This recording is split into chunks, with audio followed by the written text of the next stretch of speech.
Think of his grace and imagine his life. We say the gospel according to jazz.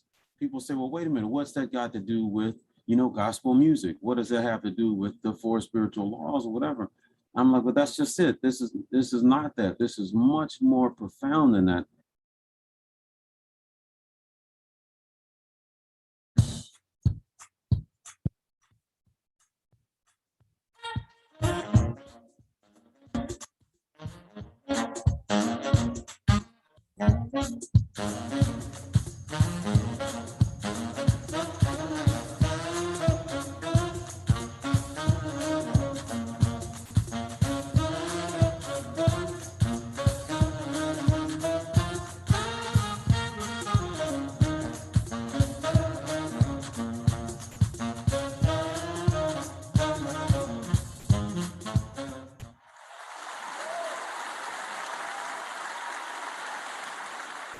Jazz improvisation is spontaneous composition. It's, as they say, making it up, but it's not that simple. I'm composing in the moment, and in that moment, especially when I close my eyes, I'm connecting with the great musician. He is the improviser. He spoke it and it came into existence, and that is what. Thank you very much. I just saw the chairman of the Interfaith Committee of the state, Dr. Onyawuli, I think, yes. He's here. He's going to, please permit me to put you on notice. You lead us in the opening prayer. I also recognize the secretary of the Interfaith Committee of the state. You're welcome. I understand we have a representative from the Federal Ministry of Health here. As soon as I get your name, I'll call it out, but you're welcome. Indeed, distinguished ladies and gentlemen, you're welcome to this occasion. We don't intend to take too much time because we're aware that we have so many other things to carry out, to do in the course of the day. And so, ladies and gentlemen, permit me to welcome to the microphone to lead us in the opening prayer, the chairman of the Interfaith Committee, Dr. Onyawuli, for the opening prayer.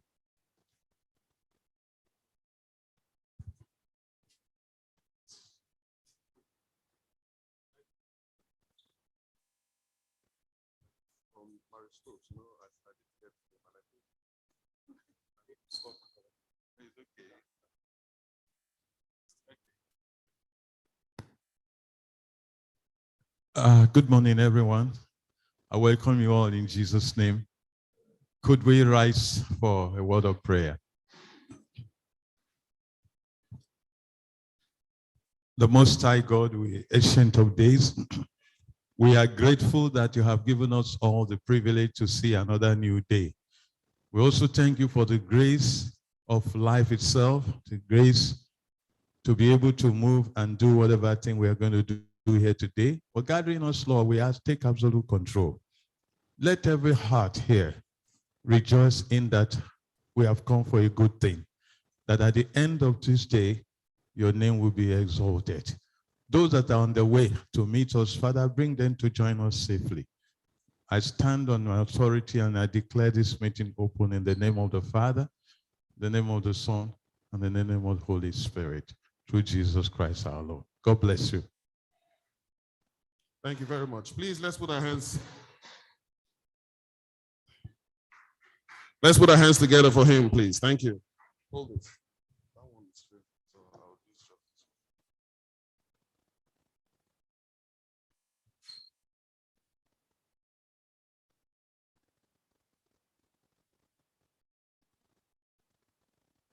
one. Our Excellency, the wife of the Delta State Governor, here represented by the Permanent Secretary, Ministry of Health, Dr. Ejiro Oganaga, Omu Ahaba, the DG, Delta State Bureau for Orientation, Chief of Party of the Challenge Initiative, directors from the Ministry of Health, participants, distinguished ladies and gentlemen, gentlemen of the press. Permit me to establish protocol in that order. We'll quickly move on to the next item on the program, which is the remark by the Director of public health.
Very distinguished ladies and gentlemen, sorry for that break. We needed to put some things in clear perspective. Some other of our guests who ought to be here now are in Government House for another very, very sensitive activity. We had hoped that before now, they would have been done and then they would join us. We are still waiting for them, but we are moving on. The permanent secretary in the Ministry of Health, who also acts as the Commissioner for Health for now, would have been here in his own capacity before he was asked by Her Excellency to represent her. So we needed to do some adjustments to be able to accommodate all that we need to do in that regard. So his remark, which he would have given, I'm talking about the Permanent Secretary, Ministry of Health, his remark that he would have given in his capacity as the Permanent Secretary and acting as Commissioner in the Ministry of Health will now be taken by the Director of Planning, Research and Statistics of the Ministry of Health in the person of Dr. Christian Teshola. Please, let's welcome Dr. Teshola to the microphone.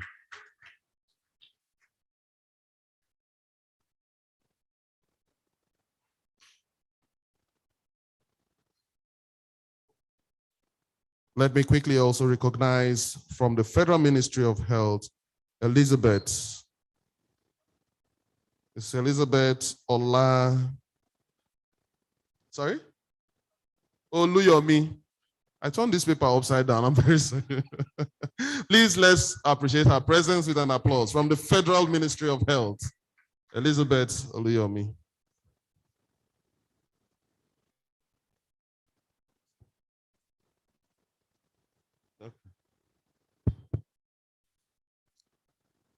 The Permanent Secretary, Ministry of Health, representing Her Excellency, the wife of the Governor of Delta State, Dame Edith Okowa. Permit me to stand on already established protocol. I'm standing here representing the PS in capacity of the Honorable Commissioner for Health. And I'm going to be giving his speech. I'm extremely delighted to give this speech today on the occasion of the Challenge Initiative End of Project Dissemination because of the impact this partnership has had on the state in the last 4 years on our sexual and reproductive health program for women in Delta State. At the same time, I wish this partnership does not have to end. However, I am confident that the gains made will be sustained by His Excellency, the Governor of Delta State, Senator Dr. Ifeanyi Okowa, who has shown consistent support for reproductive, maternal, newborn, child and adolescent health and nutrition programs in the state. In 2017, the reproductive health and family planning program in Delta State experienced a significant change with the commencement of the implementation of the Saving 1 Million Lives program for results, and at the same time, securing the challenge grant. Indeed, this was the first result of the SOMLP for Arrow in the state, as it provided the required counterpart contribution for the award. The benefits which we are gladly sharing here today and even afterwards. TCI has also provided robust technical support to the FP program in addition to the financial award. Since the inception of this partnership, the family planning program has made consistent, significant progress. Firstly, the capacity of the drivers of the program has been built to enable the state take ownership and improve coordination, harnessing all the resources at its disposal, including that of other partners. It has increased political will and government funding for the family planning program. In 2020, the FP budget was allocated 20 million and 100% of that amount was released. That's a significant step for the family planning program. And thus far, over 100 million naira has been plowed into the family planning program through the SOML and other state resources in this period. The family planning unit was supported to develop its first costed implementation plan 2018 to 2022, and subsequently deriving its annual operational plans from it, which has improved the management of resources and transparency with implementation.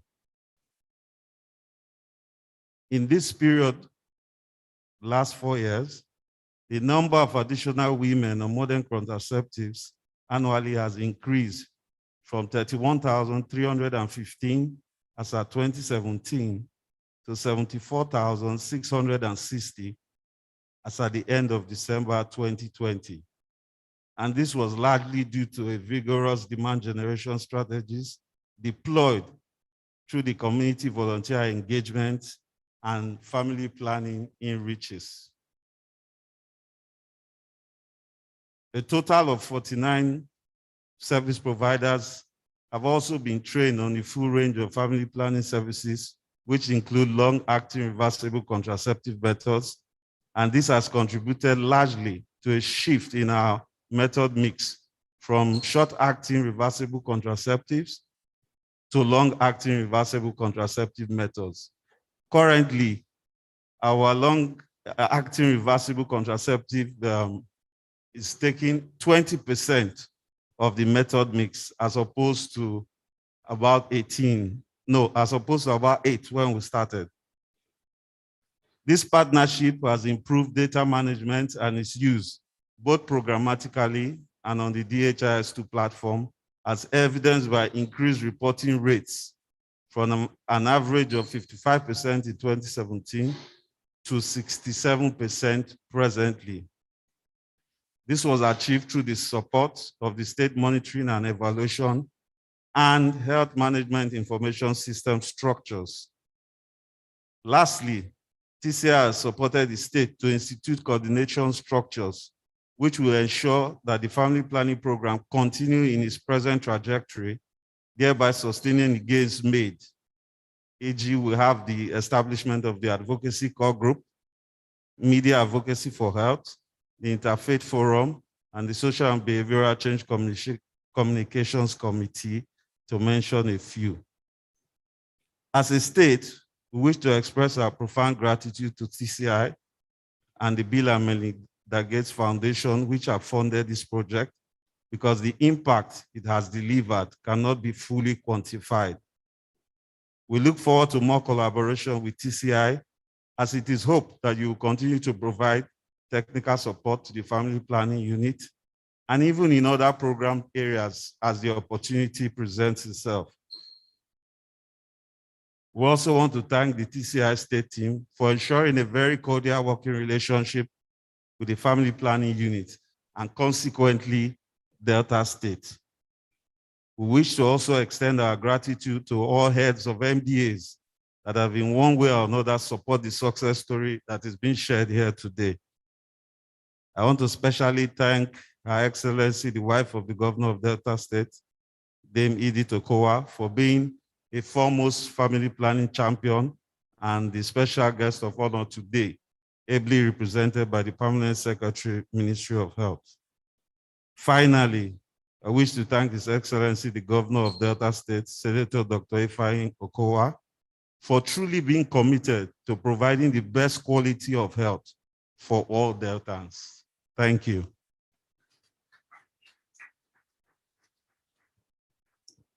Thank you very much, Dr. Christian Teshola, standing in for the Honorable Commissioner for Health and Permanent Secretary, Ministry of Health. Once again, please, let's put our hands together to appreciate Dr. Christian Teshola.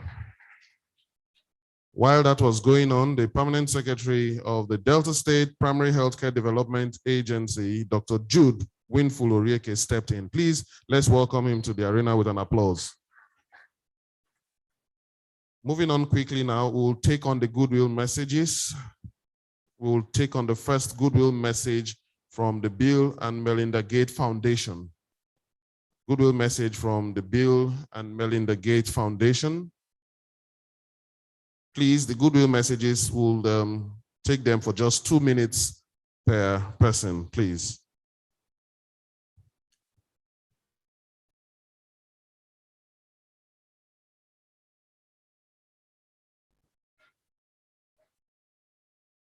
The Bill and Melinda Gates Foundation, are they ready? They will be followed by the Gates Institute.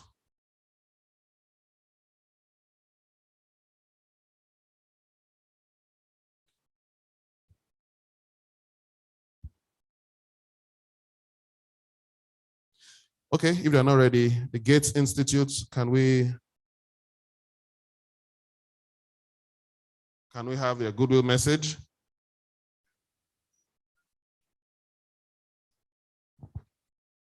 Sorry about that.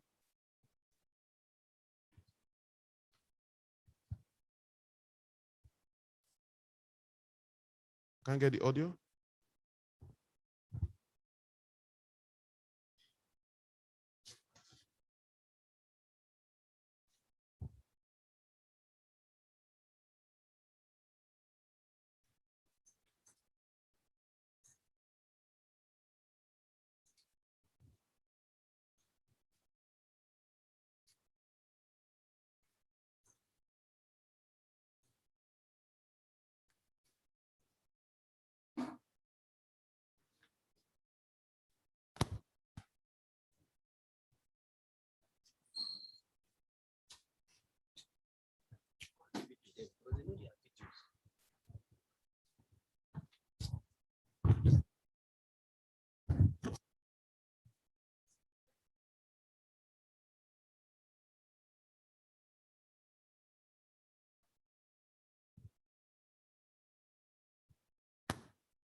All right, ladies and gentlemen, we're working on the audio.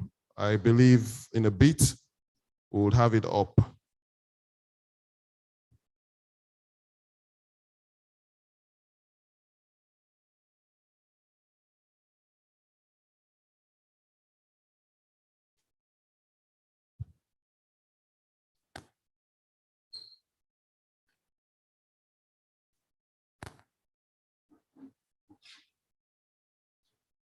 Okay, while we attempt to get the audio worked out, we would like to call on the representative of the Federal Ministry of Health for her goodwill message.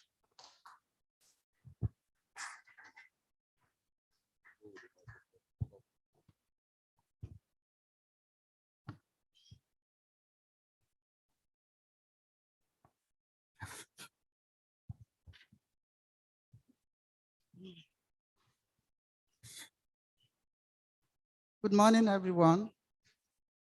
Kindly permit me to stand on the already established protocol. I am Ms. Elizabeth Oluyomi, and I'm representing Dr. Afolabi, who is Director and Health of Family Planning, Division of Federal Ministry of Health.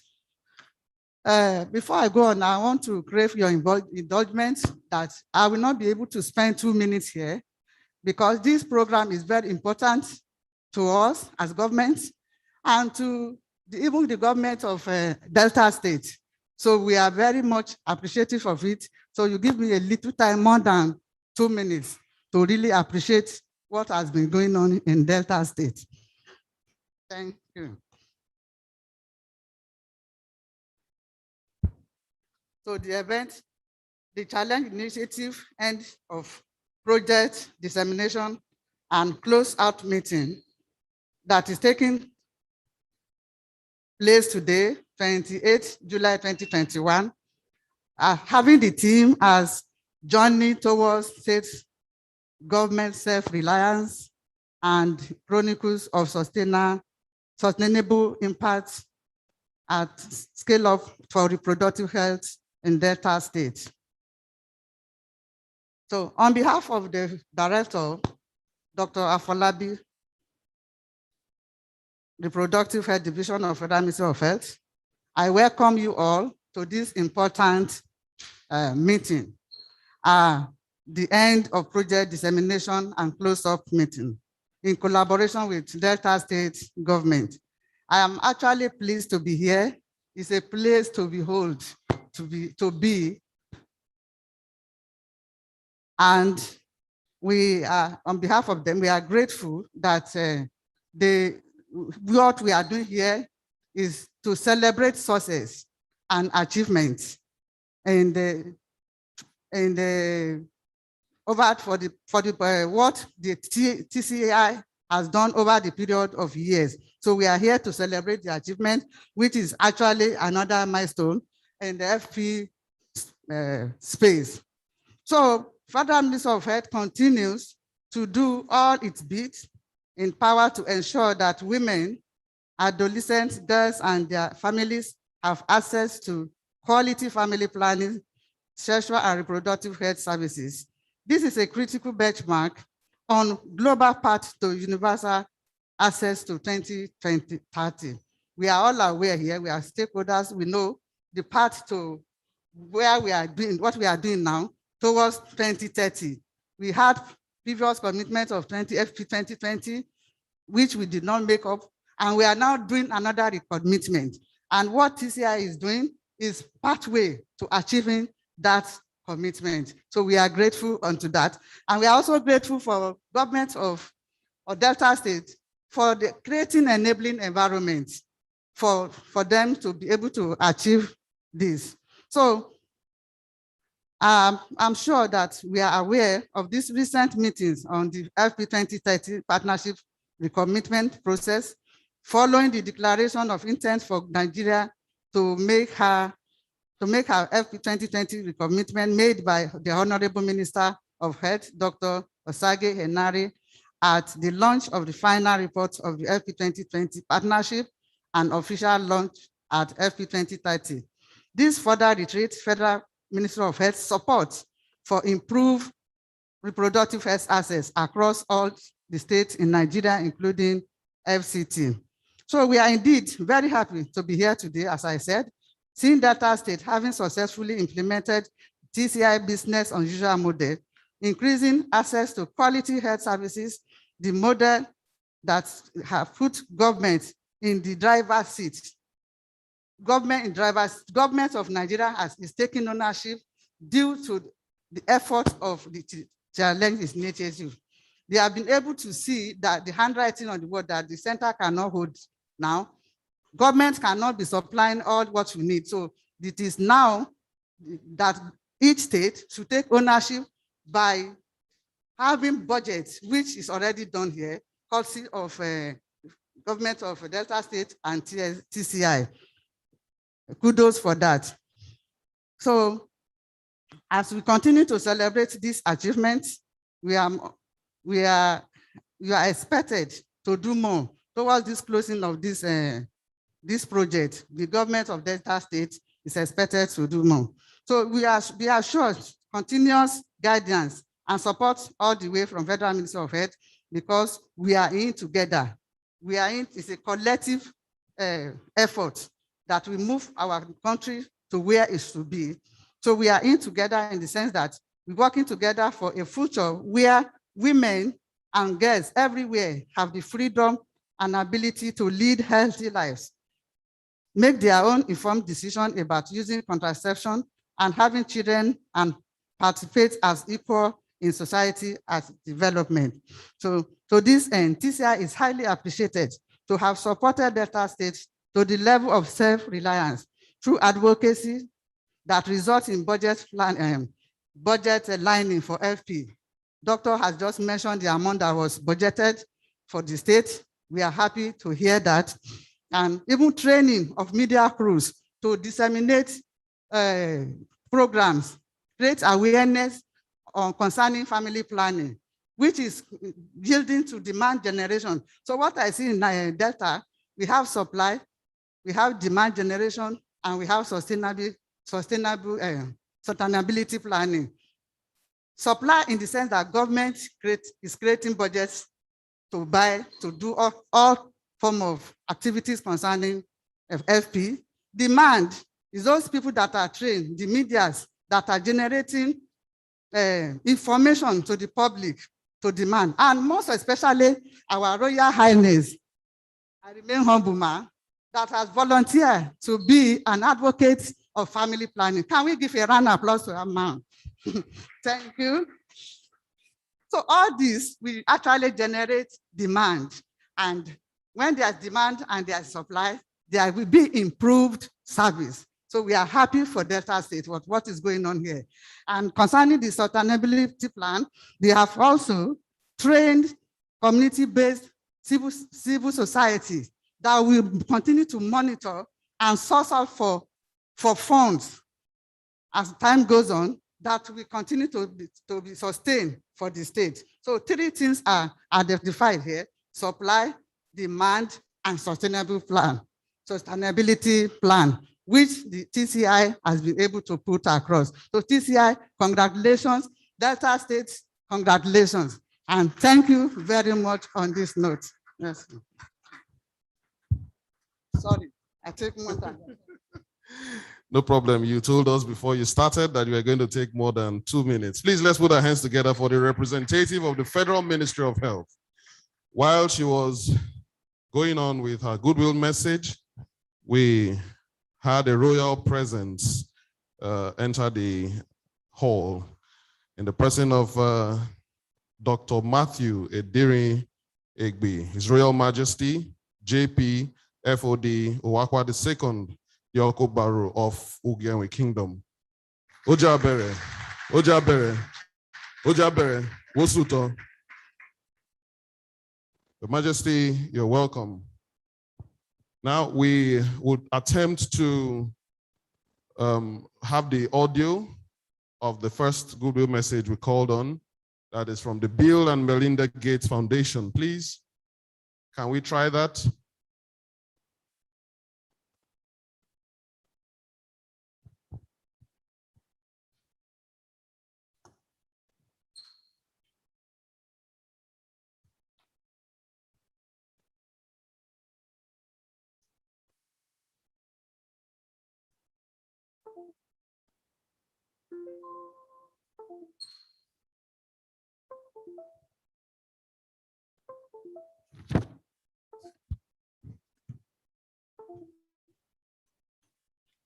Okay, I think we're still having the challenge with the audio, not TCI challenge, but audio challenge. So as soon as I get the signal, we'll come back to that. May I respectfully now call on Omu Ahaba for her goodwill message. Please, because of the step, maybe you can give it from here.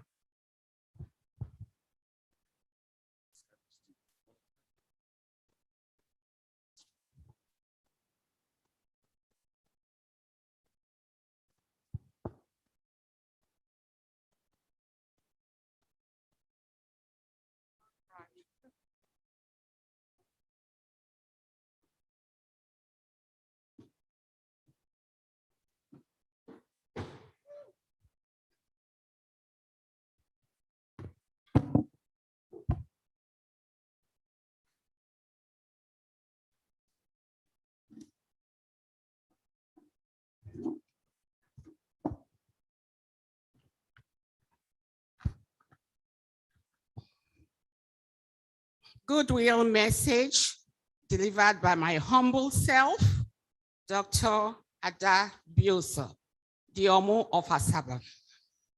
On the occasion of the Challenge Initiative and of Project Dissemination in Delta State, all protocols duly observed. It is my pleasure and honor to deliver this goodwill message on behalf of my immediate constituency, the women, girls of reproductive age, on this day being the end of Project Dissemination event of the Challenge Initiative Delta State. I am happy to be associated with the journey of TCI in collaboration with Delta State government, and I contributed my quota to the success recorded so far in our dear state, Delta. My first contact with TCI was during the round 2017 Maternal and Newborn Health Week flag off, where a staff of the organization invited me to a proposed training on net mapping and smart advocacy in partnership with the State Ministry of Health. From that training, I became more intentional with what I was already doing for women of reproductive age. Greetings from the Bill and Melinda. And young girls within my jurisdiction. I developed platforms to positively speak in favor of family planning and women's reproductive health in general, both as a medical doctor and a custodian of our culture. It was not surprising that the Delta State Ministry of Health and Delta State Primary Healthcare Development Agency, working with the advocacy core group, decorated me as a family planning champion and face of family planning in 2008 in Delta State.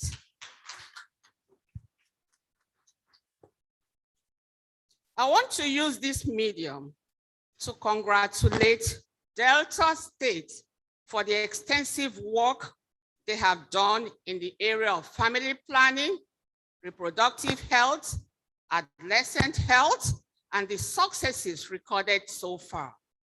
As a champion for family planning, I will continue to work with other like minds, including traditional and community leaders, to push for more acceptance for family planning, knowing its importance and seeing the dividends in our society.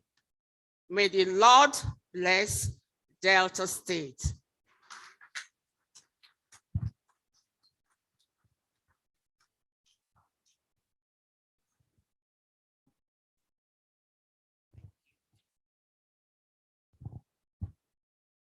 Thank you very much, Omu Ahaba. Please, one more time, we can put our hands together as she takes her seat. I believe the audio has been rectified. Let's give it another trial.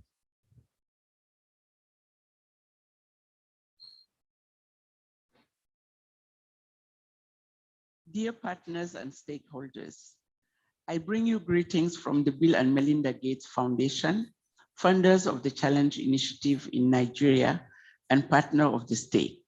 The vision of the Gates Foundation is for a Nigeria where health system actors and traditional and religious leaders and other community influencers regularly and effectively work together to continuously improve the quality of primary health care in Nigeria and nurture community demand for trust in and use of services.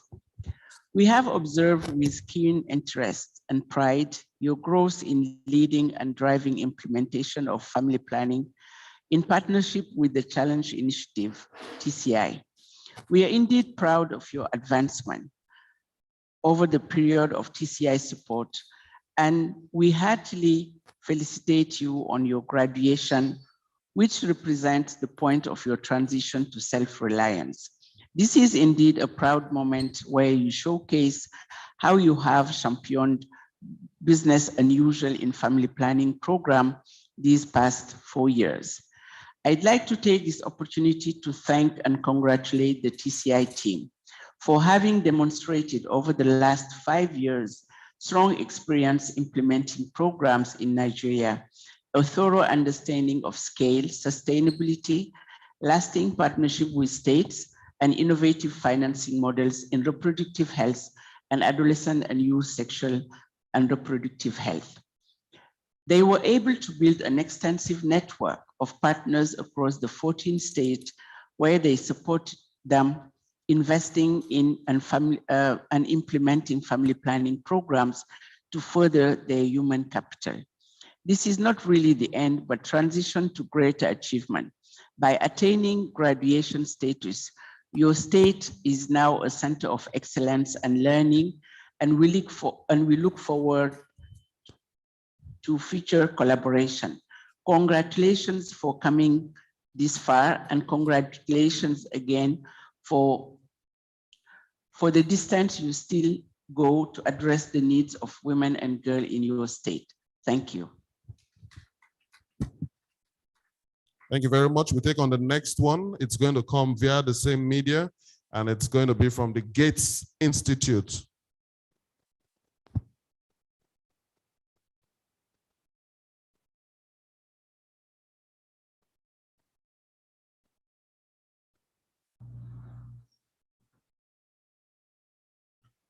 Your Excellencies, Honorable State Ministry of Health officials, Honorable State Primary Healthcare Development Agency officials, our donors, development partners, TCI officials, and other partner agencies, distinguished ladies and gentlemen, all protocols observed.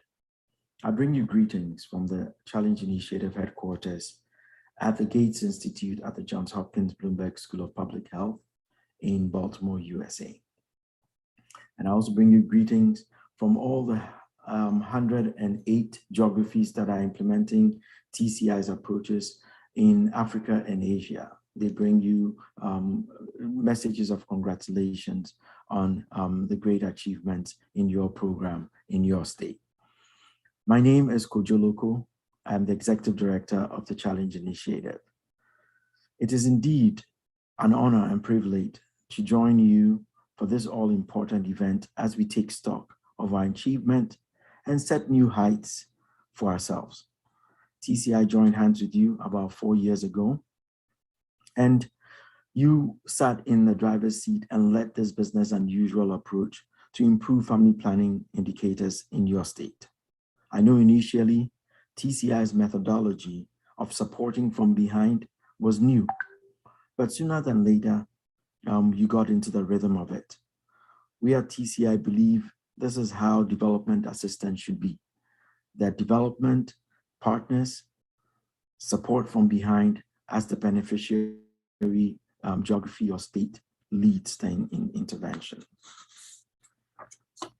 It has been a fruitful partnership, and we have seen the state take on the high impact interventions, build the required capacities, and work on improving the family planning indicators. A lot will be said today about those details, and so I will not belabor them. I would, however, like to address 5 points that I'd like to leave with you. The first one is the importance of leadership, good management, and coordination. These 3 things are the backbone of a successful public health intervention. That is why TCI put a lot of emphasis and supported in this area. And your state has demonstrated excellently leadership, good management, and coordination. My request to you is maintain it, support it, make sure that it's front and center. Technical capacity is important, but technical capacity without leadership, good management, and coordination will fall flat on its face. So I really encourage you to uphold these 3 areas in delivering the expected or maintaining the successes that we've achieved. The second one is resources. Kudos to the state for making family planning resources available during this period and ensuring that there's a budget line item for family planning. Continue to do that. We hope that you will continue to increase the amount of these budget line items for family planning as the years go by. Above all, we do hope that these resources are spent in the most efficient way to improve our family planning indicators. The third thing I'd like to underscore is that with the transformation that we have seen in the frontline LGAs, please step up the diffusion to the other LGAs. It's important that these major transformations in the LGAs in family planning be sent to all the corners of the state. And the capacity has been built at the state level and at the LGA level that we can export it to all the other LGAs as well. The fourth one is that the business unusual platform of TCI has demonstrated its ability to layer on other primary healthcare areas. And therefore, we as TCI will be working hard to see that we can layer on other primary healthcare areas on family planning as family planning has been successful in the state. And so we will be having those joint conversations moving forward. And as we are able to attract resources to do that, we'll be in touch and see how we can layer on other primary healthcare areas to strengthen primary healthcare in the state. The fifth, which is the last and not the least, is that as TCI steps back and the state takes full charge and with this intervention, we will be working with you to continue to track impact and your successes. Anytime that we see you identify gaps for which you need some technical input, please reach out to us. Once we have forged this relationship, we'll continue to remain a strong partner to development in your state. Once a TCI member, forever a TCI member. And therefore, we hope that as we move on, that our relationship will continue to develop and even be much stronger than has been in the past years. Once again, I'd like to congratulate you all, congratulate the state and its leadership for a fantastic job in bringing the state to this point in its family planning indicators. The sky is the limit. I believe that what we have seen and the demonstrated leadership that we will, the state will even go even much higher places. We congratulate especially the advocacy.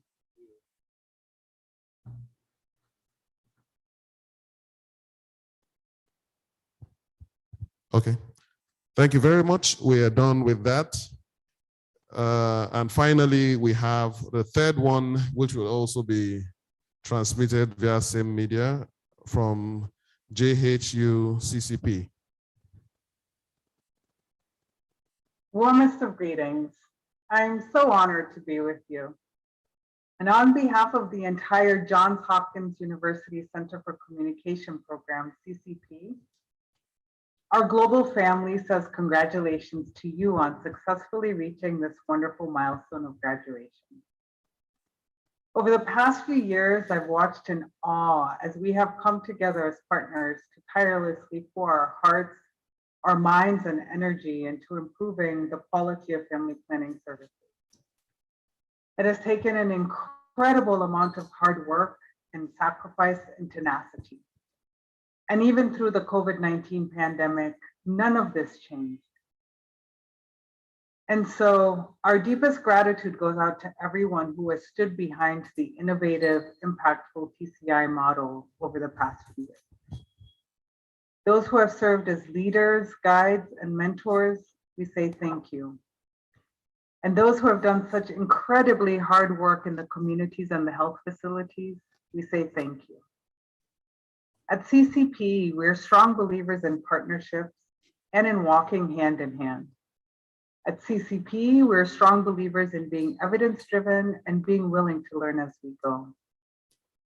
I believe that it's because we together embodied these values that we improved access to and improved the quality of family planning services. And so we are so incredibly proud of you and celebrate with you that you changed the family planning landscape.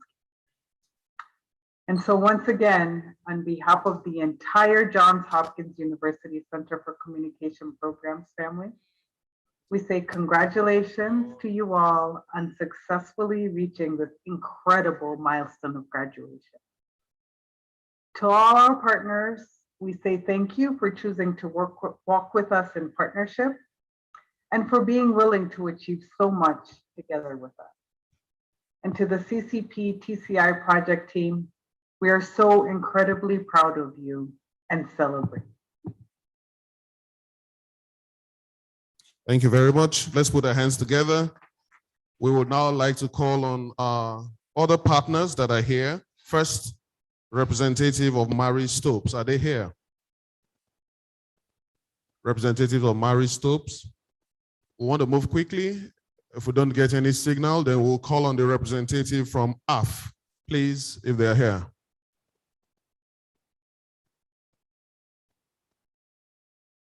Are they here?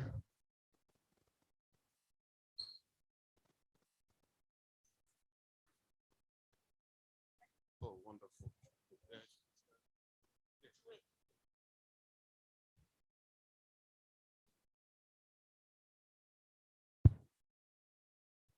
Good afternoon, everybody. Please permit me to stand on existing protocol. My name is Chidima Ike. I'm here to deliver the goodwill message on behalf of the Association for Reproductive and Family Health, AF. Now, congratulations to TCI on having successfully carried out your period of implementation in the state. For us, in implementing the resilient and accelerated scale-up of DMPASC in Nigeria, Rasudin in Delta State, ordinarily, we wouldn't say we hit the ground running when we commenced implementation in 2018. I would say we hit TCI running. And I would say that in a good sense, because a number of our implementation patterns, implementation strategies are very, very similar to what TCI had already put in place in Delta State. So coming here, collaborating was not a problem. Carrying out our implementation was not a problem. And it was indeed a period of growth, a period of learning, a period of working together to increase the uptake of family planning in Delta State.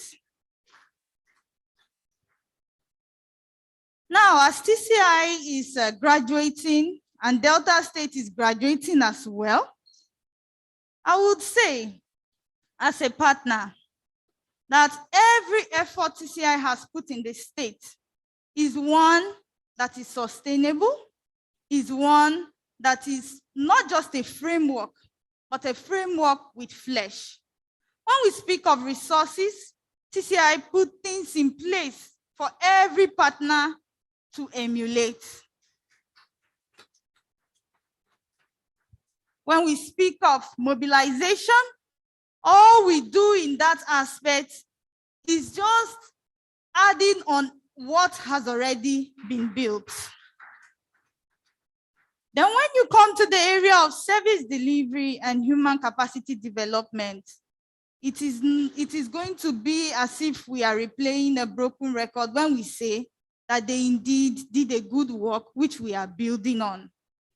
It is on this note that I would say on behalf of AF, we are very grateful for having implemented the family planning project alongside TCI in Delta State. We are very grateful for the opportunity to learn on what it actually means to deliver on collaboration, what it actually means to hold the state by the hand and put things in place for sustainability, what it actually means to increase the family planning uptake in a state. On this note, I want to say thank you to TCI, and I want to say congratulations to Delta State. Thank you. Thank you very much. Going forward, we would like to appeal that we stick to the 2 minutes mandate. Before we come back to other persons slated for the goodwill messages, we would want to call on 2 successful users of family planning methods to come give their success story. The first to come up will be Ijoma Mbakwe. Am I correct?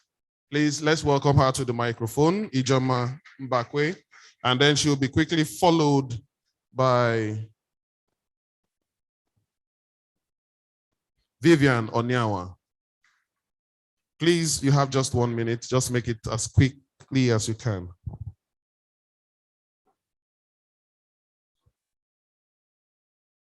Good afternoon, everyone. I am Mrs. Mbakwe. I'm the beneficiaries of family planning. I'm from Okwe Primary Health Center. I've been on it 5 years now. In fact, before I engage on it, I had a lot of misconception that family planning does this, it does that. But when I go to the health center, I was canceled and I did it. And no complications since that. It has helped me to plan my family and also to take care of my children. So kudos to the initiative. I appreciate you people. Thank you.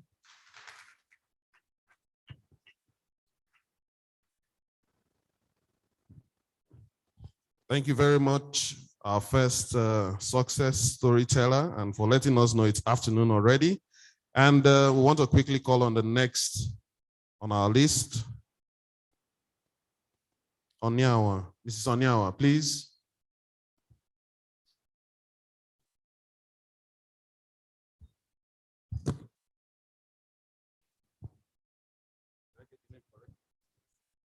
Good day, everyone. I'm Mrs. Vivian Onyawa. I did my own family planning 2016, and I did it very well. It has no problem at all. Since that 2016, there's no problem. It helps. My advice to women, let them do the family planning is very important. It has no complication in it. It helps. My advice is for them to embrace the family planning. Is very good. It's very good. Praise God. Thank you very much. I know it's because I whispered to you 1 minute, so you gave us less than a minute. At this time, it would be nice to hear from, to have a goodwill message from the Delta State Primary Healthcare Development Agency. Let's welcome to the microphone the Permanent Secretary of the Delta State Primary Healthcare Agency, Dr. Jude Winful Orieke.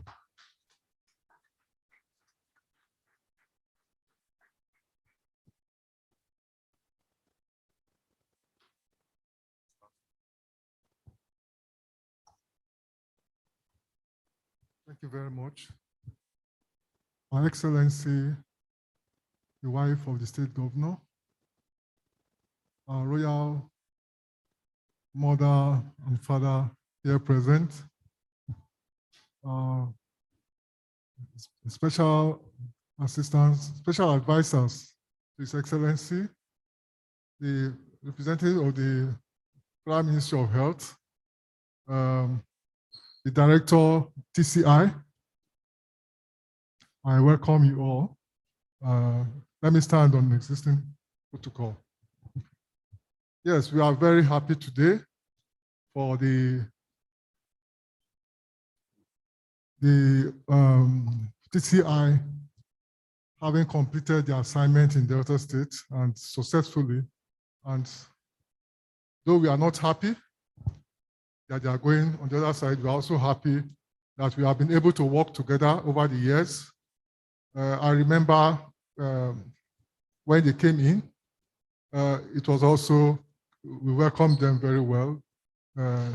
Dr. Victor led the team. And since then, we have been working together and ensured that we have a harmonious relationship and also ensured that the work is properly done. We had a target, and I'm very happy today that that target has been achieved. We have been able to build on even infrastructure. I remember when they came, they started with the makeover, what do you call it again? That over a weekend, you see the whole health center transformed infrastructurally. You know, that one beat me because there was this health center in Oshimili South, Oshimili North, Opanam, that I was there on a Thursday or Friday. And by the time we got there on Monday, the health center was transformed. We wish to applaud TCI for that. They did that in many of our health centers. And they moved on to capacity building. They were able to help us and stimulated the training of so many of our service providers at the PSC centers. Of course, when they came in, we had an omnibus budget for reproductive health. There was no budget per se for family planning. It was all embedded in reproductive health budget. And they insisted that the state must have a separate budget for family planning. And that helped a lot because family planning now had its own budget separate from reproductive health, which I know is a component of reproductive health, but it has its own budget. And that helped a lot in stimulating and sensitizing even policymakers on the essence and the importance of family planning per se. And that has helped us a lot down to the local government. The local government chairman also appreciates the importance of the family planning program. So we thank TCI for what they have done. And we assure you that we are going to build on these successes that have been achieved in Delta State and ensure that we get to the targets. That's the sustainability plan. We are going to implement it very well to ensure that family planning, we are going to achieve our CPRO, which we have set already in the very short possible time. So thank you very much for you coming. We appreciate all the partners, all who have contributed to the success we are celebrating today. So thank you very much. Thank you very much, the Permanent Secretary, Delta State Primary Healthcare Development Agency. Quickly now, we'll call on the next person for the goodwill message. That will be coming from the Delta State Bureau of Orientation, who happens to also be the chairman of the SBCC of this state. I'm talking about Barrister Eugene Uzum, Orientation Master.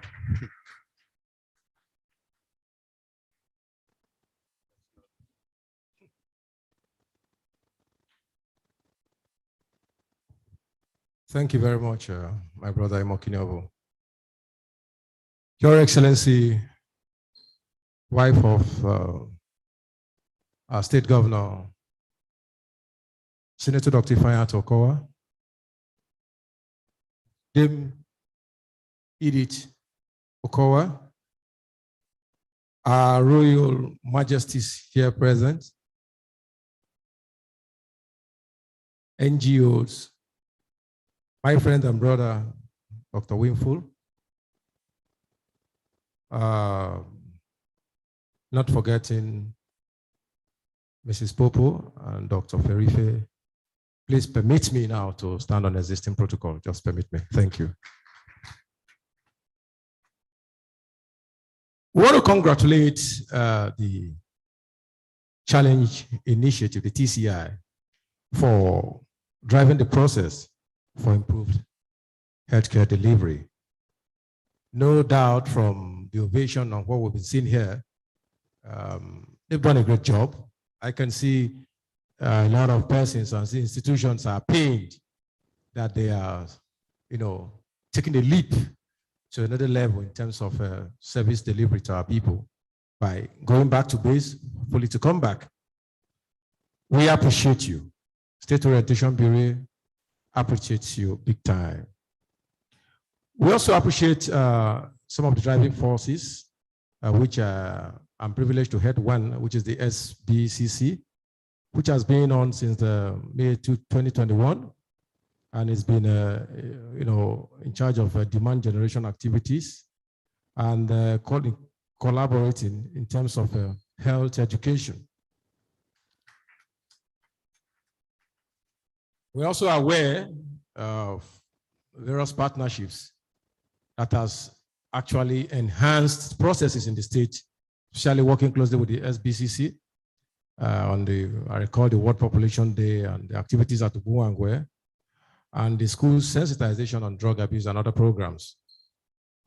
We talked about the supply, we've heard about supply, we've heard about the demand and the sustainability quotient.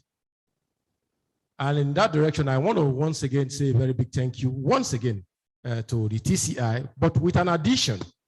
Before I talk about the addition, I want to take us 30 seconds voyage, and that is whatever we do as an institution of government, especially in healthcare delivery, the mentality and understanding of the people is very critical in terms of information dissemination.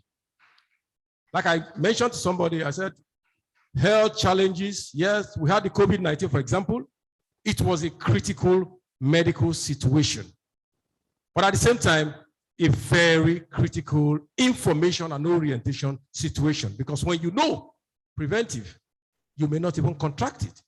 So we've talked about the supply, we heard about the demand. I'm not a very technical person in medical parlance, just take it. And we talk about the sustainability plan as well. I want to add that having gotten these three, for TCI to fly and keep flying higher in terms of service delivery, we need to start looking into orientation sustainability platform. The reason is if we have a challenge initiative, underline the word challenge, the challenge initiative, and then we are able to show up the mentality of our people, then we will have not challenge, but solution sustainability initiative. And when we have solution sustainability initiative, then in line with the Millennium Goals and beyond, Nigeria can say we are already taking a place of pride in the Committee of Nations in healthcare delivery. Thank you very much. Thank you very much. The orientation master, our own Eugene Uzum, passionate about orientation all the time. Just before we hear from the Chief of Party, TCI, we'll take the final goodwill message from none other than His Royal Majesty, Dr. Matthew Ediri Egbe, JP FOD Owahwa II, the Okobaro of Ugianwe Kingdom. Ojabere, Ojabere, Ojabere, Wosuto.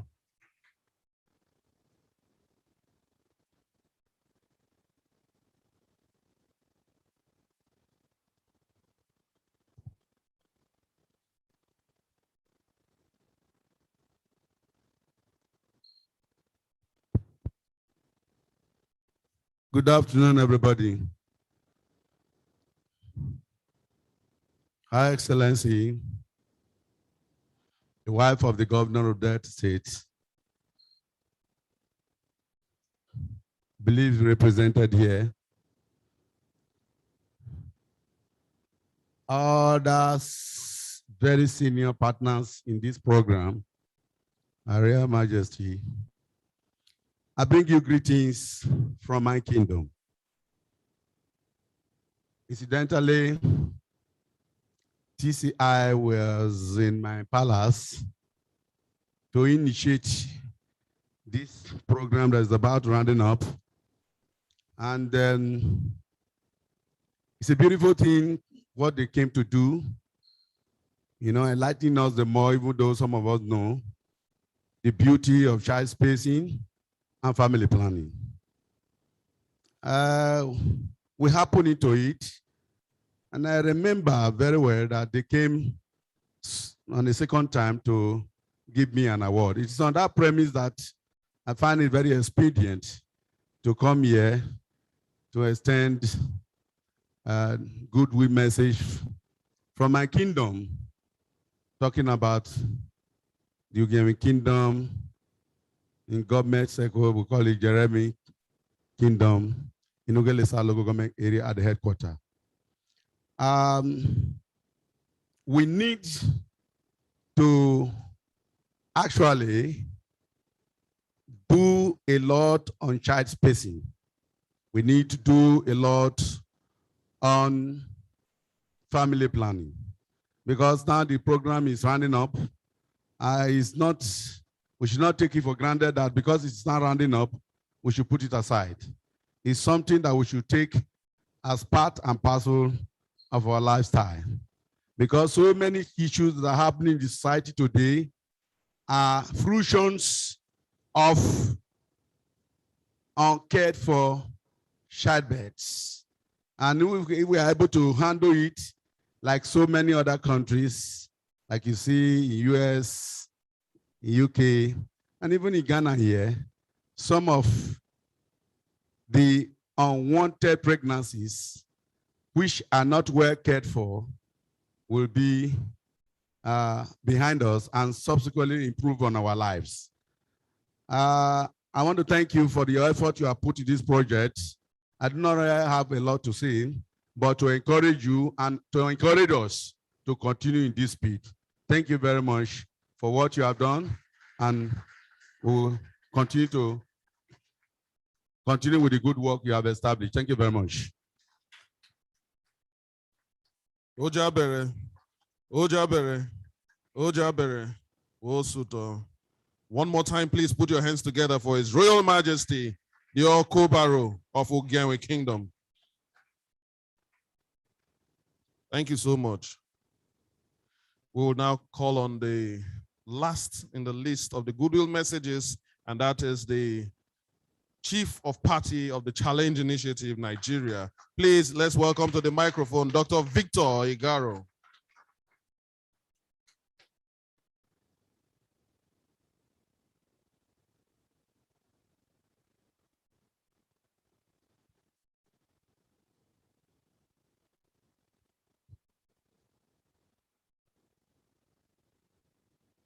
Her Excellency, Dame Edith Kowa, the wife of the Governor of Delta State, Your Majesty, our royal father and mother, distinguished government officials from the State Ministry of Health, the State Primary Healthcare Agency, and the State Orientation Agency, as well as other distinguished ladies and gentlemen present. All protocols duly observed. I had prepared a speech, and I am sure that the speech will be more than 2 minutes. And I didn't want to be the one to break the rule of 2 minutes. So I decided to come up to just speak from my heart. I am very much delighted to be here today after 4 years of very fruitful partnership. I am personally happy that Delta State has indeed demonstrated leadership in the course of the Challenge Initiative's partnership with the state, not just from the perspective of program implementation, but also from the perspective of political will and commitment, as well as leadership from government to own and sustain high impact interventions. I recall a couple of years ago that His Excellency Dr. Ifeanyi Okowa, as well as Her Excellency, the wife of the governor, personally reached out to the Challenge Initiative. And just to re-echo their words, they said, whatever it is that we need to do to improve the lot of our people, let us know. And we will do what we need to do financially and otherwise. And I'm very happy to say today that they have kept their part of the bargain. I thought you would clap there. I also want to particularly appreciate Her Excellency as we received news very late yesterday that she will not be able to make it personally to this event today for personal reasons. But to show that her heart and her mind is with us today, we had a meeting with her this morning in spite of our very tight schedule. And that is really to show the high level of commitment that this government has, not just for family planning, but for reproductive health and for health in general. And I want to thank His Excellency for continuing to champion the mandate of health for all Deltans. A lot has been said this morning about the achievement of Delta State's partnership within the Challenge Initiative platform. So I will not belabor any of the issues and achievements that have been talked about. But I also just want to reinforce that the Challenge Initiative is built on a business unusual mechanism that puts government at the center of implementation and equips and enables them to lead and drive implementation. This is a huge deviation from the way development has been done in the past, where programs are designed for government and implemented for government. And when that program ends, it is taken away and the government is not able to sustain it. But for us, we feel that it should be the other way around, because indeed change happens when it is driven and led by the people. And that is what the Challenge Initiative stands for. As we graduate Delta State from the Challenge Initiative's partnership, I want to mention that we are not cutting off our relationship with the states, but rather we are elevating the states to a new status.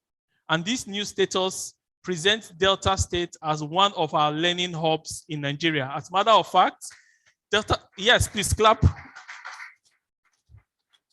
Because Delta State indeed is a pioneer state. Delta State was one of the first set of states, 3 states that kicked off the initiative. And it's indeed the second state to graduate. Bauchi graduated yesterday, and Delta is graduating today.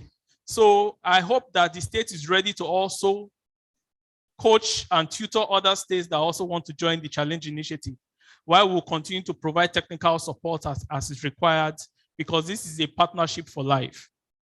Finally, I also want to mention that in line with our partnership with the Federal Ministry of Health and the state government across the country in implementing the FP 2020 commitment, we will continue to reinforce our resolve to make sure that the lives of our people improve and that sustainability is indeed built into programs, as this will become a model for many other projects that will come. Finally, I want to thank the good people of Delta State for the warm hospitality. We have had more than enough starch and banga soup to last us for a whole year. And we'll make sure that we'll return back before the starch and banga soup that we have expires. God bless Delta State. God bless the Federal Republic of Nigeria. Thank you. Thank you very much. We're happy you picked a delicacy from the center of the state, starch and banga soup. There is the one we call Owo Orebi. Did you see that one? You did not. Oyoma. Ladies and gentlemen, one more time for the Chief of Party, TCI Nigeria. We want to call on the Director of Public Health in the Delta State Primary Healthcare Development Agency, Dr. Mrs. Philomena Okeowo, for the keynote address.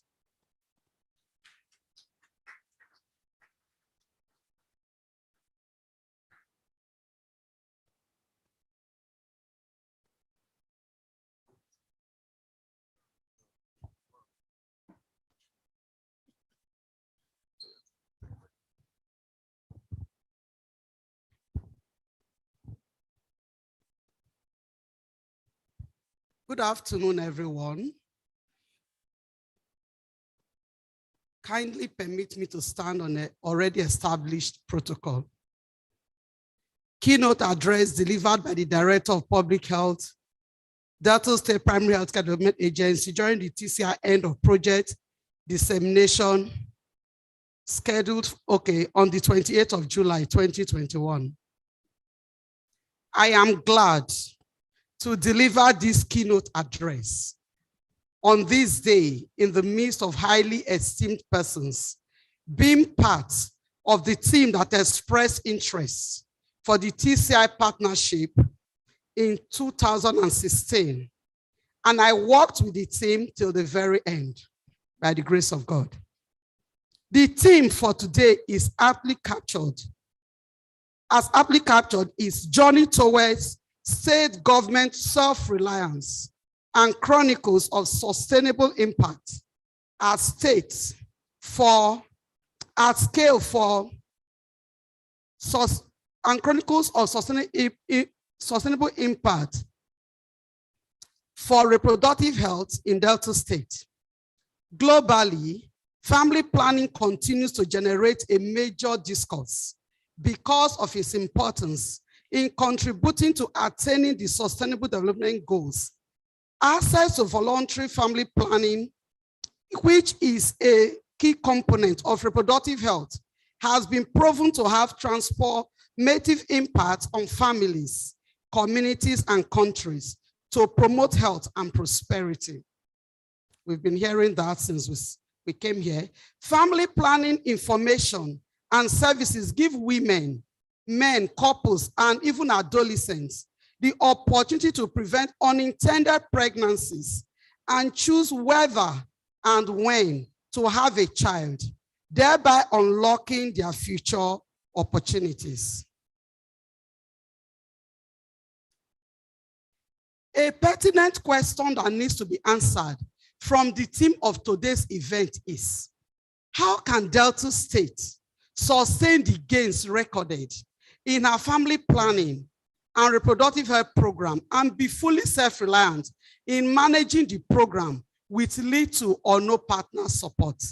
That is the question we should be trying to answer today. Our journey working with the Challenge Initiative in the past 4 years has proven not only that this is possible, but also achievable using a state-led and state-driven approach to programming. The TCI partnership journey didn't come easy. It was not easy for us in Abuja in 2016. As the team that expressed interest on behalf of the Ministry of Health had to go through a very rigorous pre-qualification process and met basic criteria before signing the partnership and commitment documents. For everyone that was part of the journey, it was an interesting learning curve which made the state reproductive health unit stronger. TCI promotes sustainability, local ownership, and demonstration of the feasibility of long-term investment in reproductive health. The state bought into this business unusual model, demonstrating political commitment and leadership, domestic financing, and readiness to lead and drive program implementation. To demonstrate our progress towards government self-reliance, the state now actively leads, invests in, and better coordinates family program implementation. TCI stresses on the importance of domestic investment and financing, and Delta State government, under the leadership of our amiable governor, Senator Dr. Ifeanyi Okowa, has released close to 100 million naira through the Saving 1 Million Lives program for results in this partnership. His Excellency also recently graciously approved the release of the sum of 20 million naira on the family planning budget line for 2020. The first time in the history of Delta State. That was because of all the advocacy. Thank you, TCI. Having set that precedent, we are expectant and hopeful that the 50 million naira budget for 2021 will be released too, to support family planning inreaches and outreaches, support regular review and resupply, procure family planning commodities and medical consumables, and also print health facility registers. This will help strengthen quality family planning data collection, reduce the unmet need for family planning, motivate providers, and reduce incidences of user fee collection at the point of service. This user fee collection was a big problem, but we thank God, sometime during the meetings, we have to be calling them live. It's not been easy, but we are getting there. The state now boasts of having a cost implementation plan and religiously develops a family planning annual operational plan. These have in no small measure helped in strengthening coordination among health programs and partners, thereby reducing the high cost of parallel programming while ensuring state drives the ROH programs. Actually, TCI, what they did for us in the family planning program was coordination, proper coordination of all the partners and the state.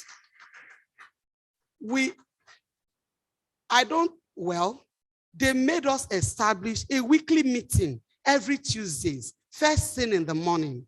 And it was usually a very robust meeting. They taught us a lot and they moved the family planning program really, really forward. I can say that. Improved reporting of family planning utilization. The state M&E unit is better equipped now and positioned to report quality family planning data as TCI supported development of data validation and family planning supporting supervision tools platform. According to information called from DHI's 2.0 platform, Delta State recorded an increase of about 138.4% of new acceptors between 2017 and 2020. I think we should clap for that. Okay. New acceptors in 2017 was 33,315 as compared to 74,660 in 2020. As policymakers and stakeholders in health, we need to respond to fertility and demographic shifts by prioritizing the reproductive health and rights of all people, including access to sexual and reproductive health information and services. There is a need to strengthen the health system and ensure the accessibility and availability of quality sexual and reproductive health services to our people in Delta State. We are proud today to say that we became stronger and moved positively to become more self-reliant in family planning and reproductive health programming under TCI. And we hope that this will be sustained as we earnestly hope that the interests of the state and our dear women will be prioritized by stakeholders who have found themselves in the family planning space. This I want to say, whether you believe in family planning or not, so long as you are a stakeholder in the family planning space, please, you must help to prioritize family planning so that the gains we have, we got from TCI will not be lost because they did a lot. We are gradually also gradually replicating and integrating this model and approaches for other public health programs. For me, like I've always said, for my other programs, I try to do what TCI, the little I have learned and the much I've also learned in my other public health programs, so that we may further strengthen the health system for quality service delivery. Thank you.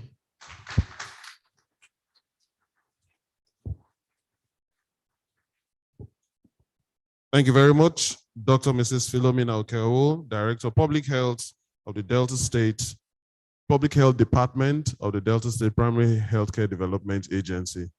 We will now want the IT crew to give us the documentary on the overview of TCI.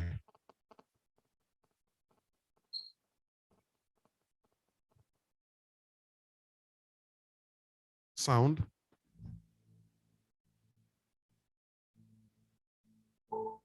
Today, more than half the world's people live in cities, and by 2050, that figure will grow to be 2/3. That puts cities at the forefront of our efforts to enable more women and girls to lead healthy, prosperous lives, including having the ability to decide whether, when, and how many children to have. In my travels, I've met with a lot of women living in poor urban areas and talked with them about their struggles to create a better world for themselves and their families.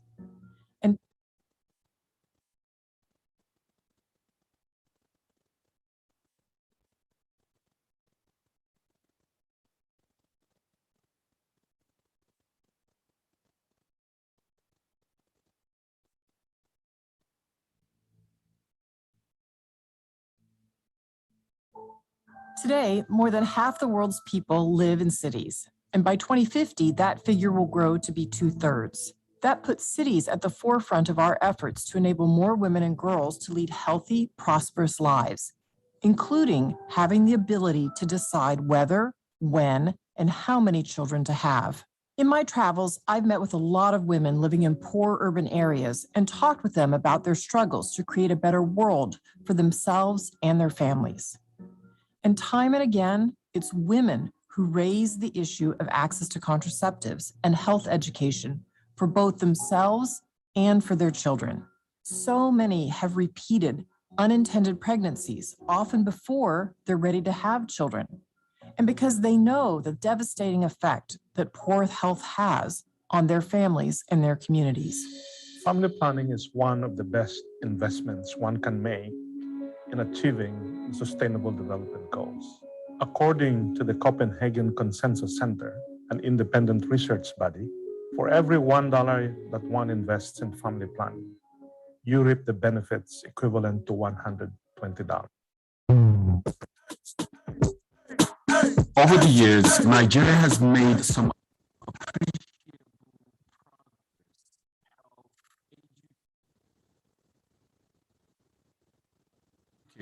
technology, and the economy through various strategic investments. However, these gains have not significantly translated into improvement in the quality of life as more people live in poverty with restricted access to good food, safe house, quality education, and basic healthcare than they were 20 years ago. According to National Population Commission in 2017, there are over 180 million Nigerians, out of which about 40 million now women of reproductive age, representing approximately 1 in every 5 Nigerians. The United Nations projects that going by the current demographic trend, Nigeria's population will double to over 400 million Nigerians by the year 2050, unless something deliberate is done. In spite of past and current commitments to global goals of ending poverty, ensuring healthy lives, promoting well-being, and providing full and productive employment for its citizens, Nigeria still has one of the highest rates of preventable maternal death in the world, contributing to over 10% of the global burden. 5 women die every hour of pregnancy and childbirth-related causes in Nigeria. This is equivalent to 110 women dying every day and 40,150 women dying every year. These preventable deaths of our sisters, mothers, wives, daughters, and friends who are also Nigerian citizens negatively directly impact our families, communities, and our economy. Thankfully,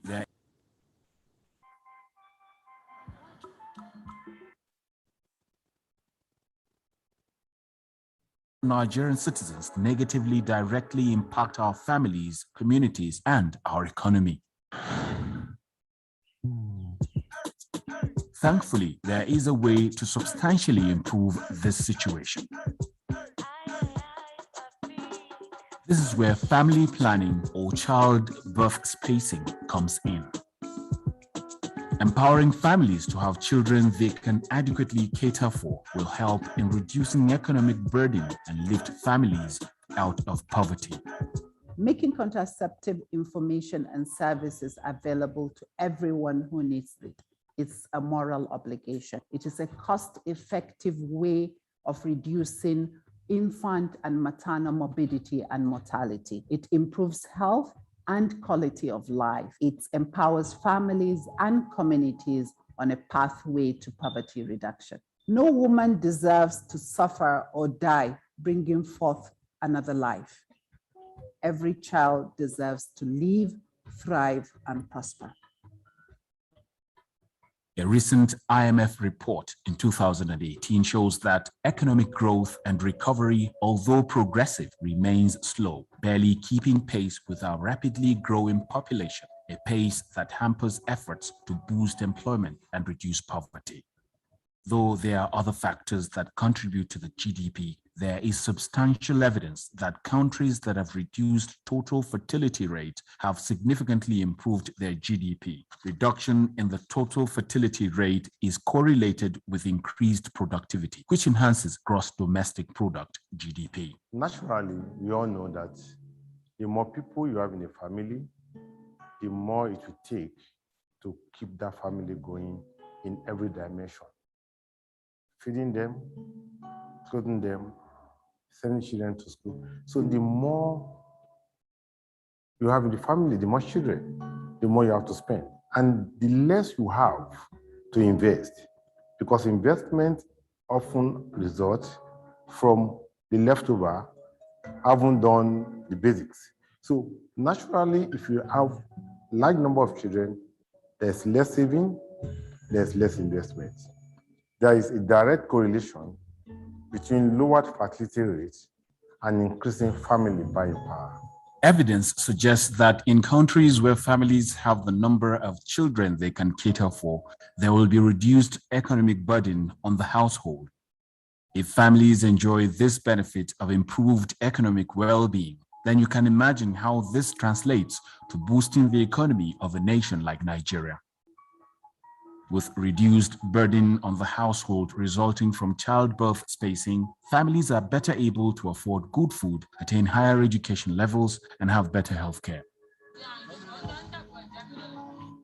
Over time, healthier, productive, educated families are better able to contribute to national development due to a more productive workforce, translating to higher overall economic growth for states and our country as a whole. More healthy, productive, educated families lead to a better society and more productive country. With more controlled population growth, the government is better able to provide quality healthcare services, education, social infrastructure, and jobs for its citizenry. Economic growth can be accelerated by prioritizing investments in family planning, in our socioeconomic growth, and our recovery intervention.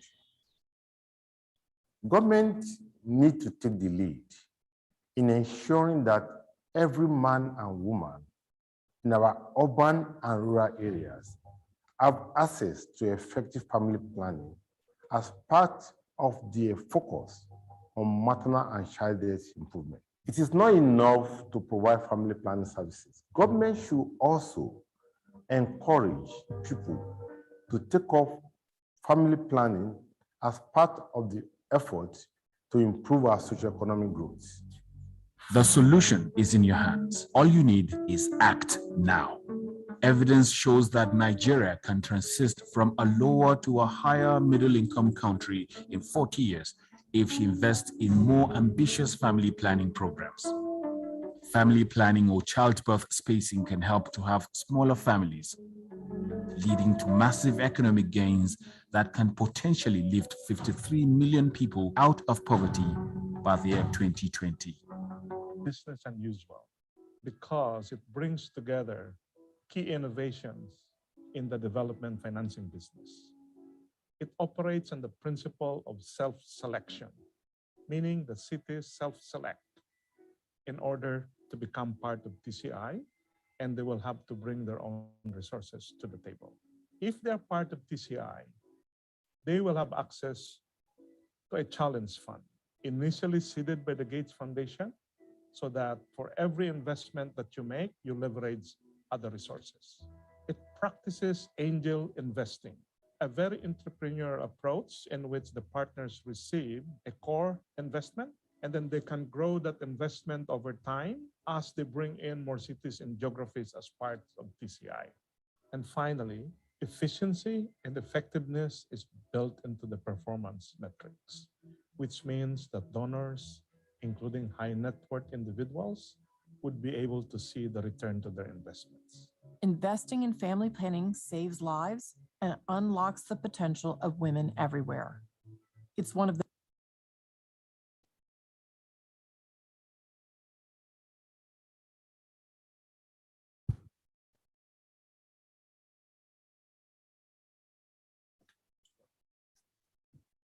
Thank you very much. I think we are done with that. Ladies and gentlemen, that was the first video presentation. I believe most of us followed. We want to quickly make some slight adjustments to enable us accommodate some of the things we're envisaging. We want to quickly present some of the awards. We understand that our royal father has come from very far and he needs to attend to some other things so that whenever he needs to leave, we would have done that aspect, which is one of the key reasons he's here today. So ladies and gentlemen, I would like to call on Her Excellency, the Governor of Delta, the wife of the Governor of Delta State, here ably represented by the Permanent Secretary in the Ministry of Health, Dr. Ejiro Ogenaga, to help us with the presentation, alongside with the Director of Planning, Research and Statistics of the Delta State Primary Healthcare Development Agency to render support, Dr. Mrs. Gloria Patrick Ferife. Please, can both of them step forward? Ushers, please be on standby. We want to welcome to receive an award. Please, I think press, we'll do it up here. Okay.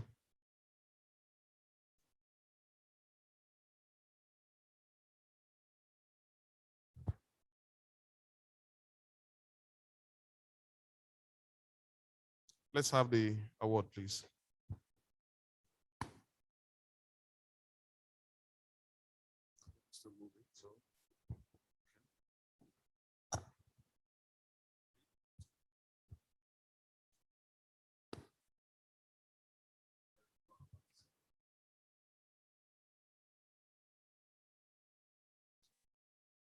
Migosa.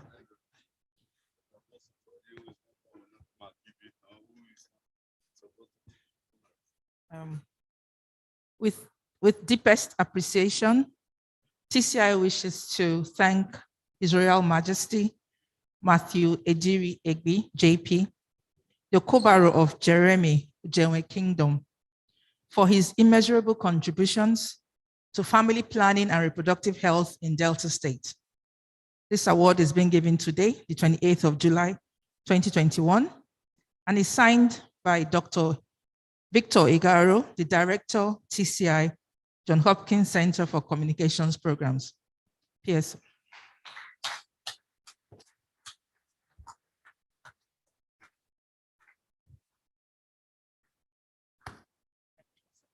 I'm not supposed to say.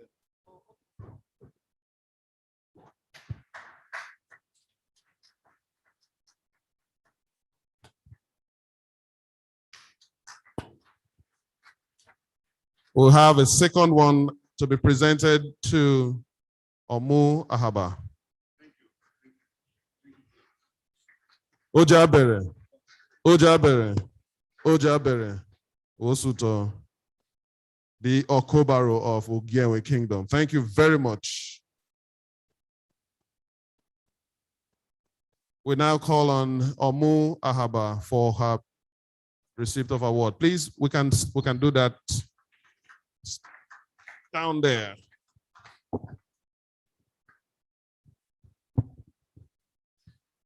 Because of the stairs, we would have it presented down.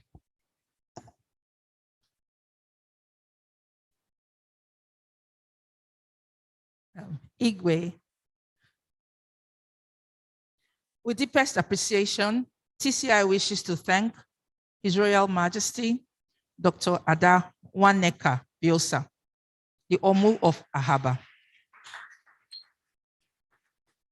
for her immeasurable contributions to family planning and reproductive health in Delta State. This award is being given today, 28th of July, 2021, and is signed by Dr. Victor Igaro. Yes.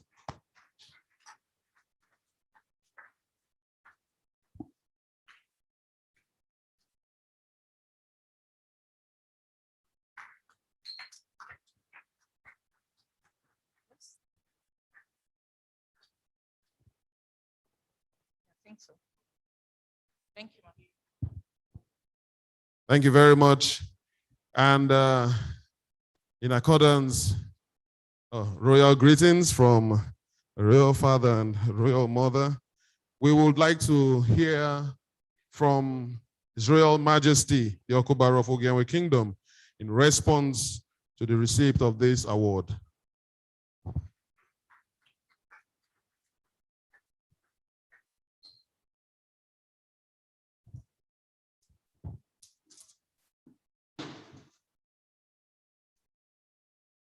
Thank you very much. Her Excellency, the wife of the Governor of Delta State, talking about Dame Edith Okoroa, the senior partners of this program, TCI, and then Her Royal Majesty. Please let me stand on existing protocol. I want to express on behalf of the recipients of this award our appreciation, which is from our hearts. This goes to show that that work we did is well appreciated, and we are very, very grateful. And thank you for taking note of that, which will further push us further in the exercise of child spacing and birth control in our communities and the Delta State. Thank you very much. Thank you very much. Thank you very much.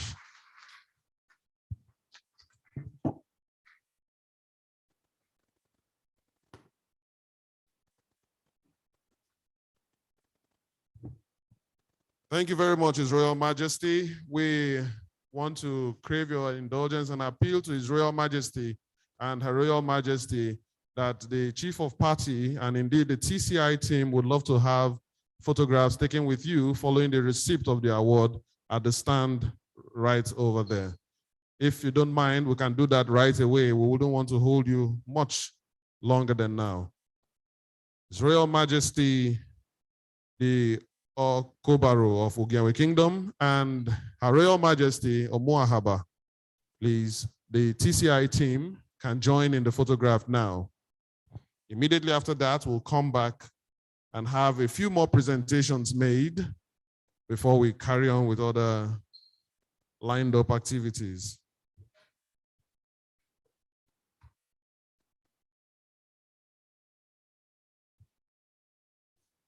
Her Excellency's representative, I think you'll be needed there.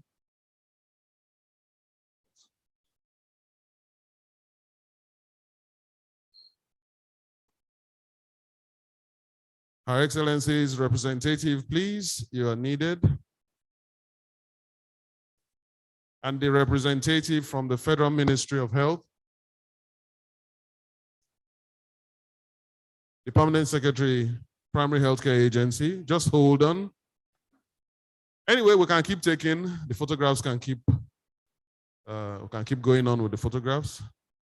We're no longer using film, so we won't exhaust the film.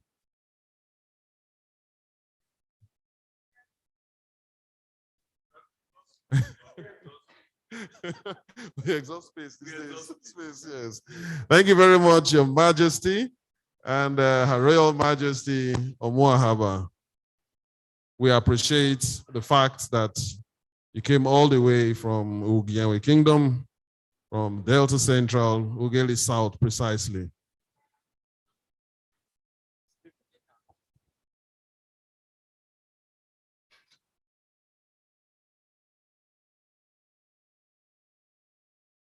We are going to now continue with the presentation of the awards. I would crave the indulgence of Our Excellency's representative to help us with the others. The TCI team and the ushers, please let's be on hand.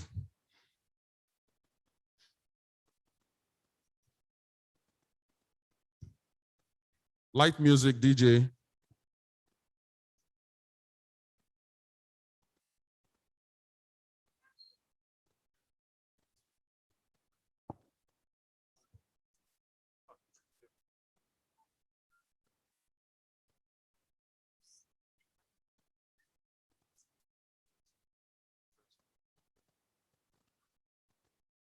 Can we have the ushers now, please? DJ, give me light music at the background. When I'm talking, you take it down, please.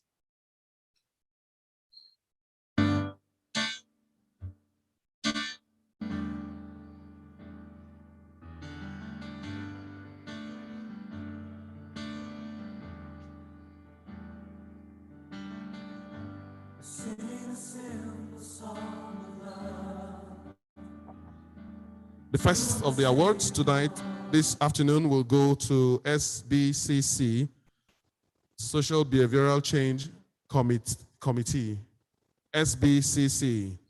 I believe the chairman of that committee was here. Someone is still representing the SBCC team, please. Let's do this quickly. The representative of SBCC here, please step forward to receive your award from Her Excellency here represented. Let's be fast. SBCC.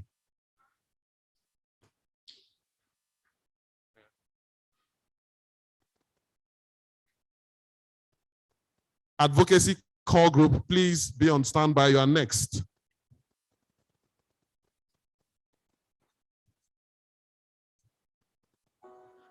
The Permanent Secretary, Ministry of Health, please help us.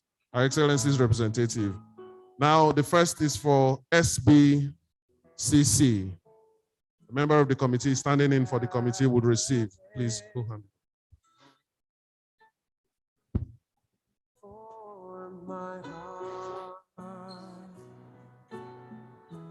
Before even time began, my life was in his hand. Okay.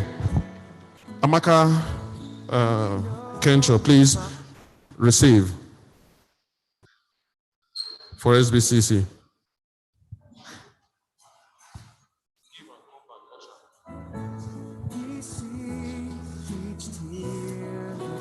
With deepest appreciation, TCI wishes to thank Social Behavioral Change Communication Committee for their contribution to the advancement of family planning in Delta States, given by Dr. Victor Igodaro, or signed by Dr. Victor Igodaro, Director of the Challenge Initiative.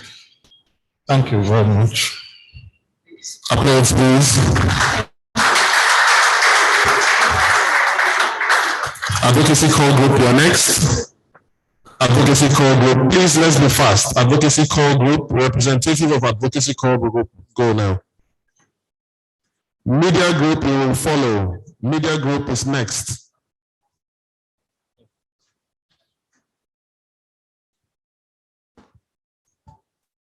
We'll continue with the presentations. With deepest appreciation, TCI wishes to thank the Advocacy Core Group for their contributions to the advancement of family planning in Delta State. Dated July 2021 and signed by Dr. Victor Igaro.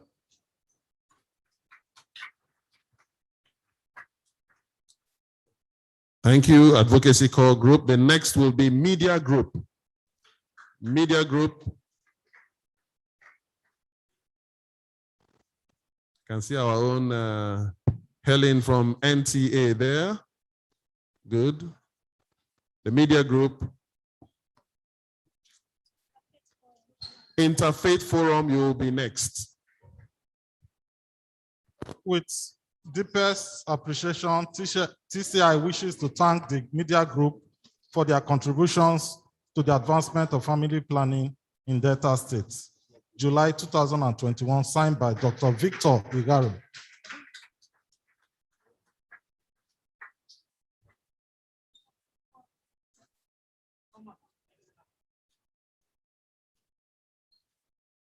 Thank you so much. And finally, for now, in this category, we have the Interfaith Forum.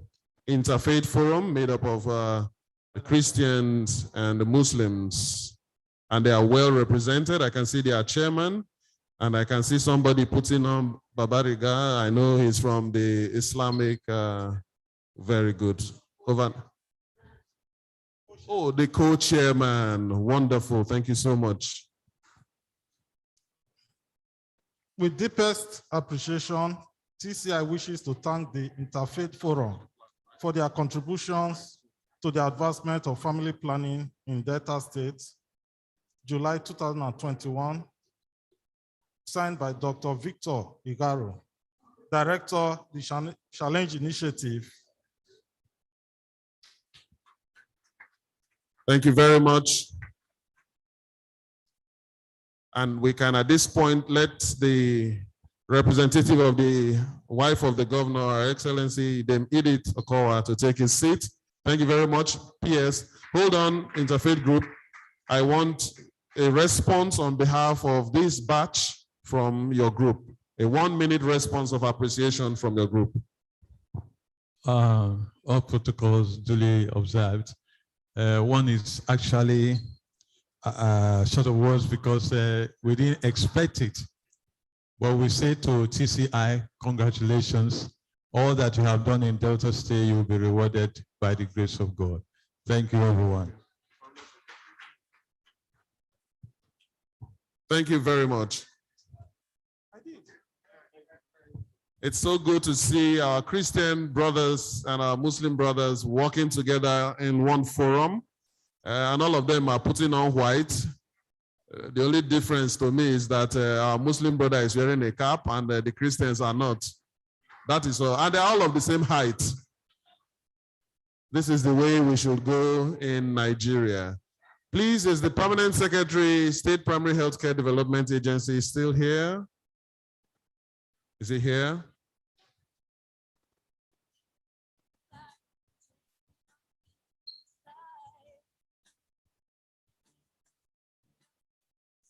I want to appeal to the representative of the Federal Ministry of Health to help us do the next set of presentation. Please, let's welcome her to the middle of the hall with an applause.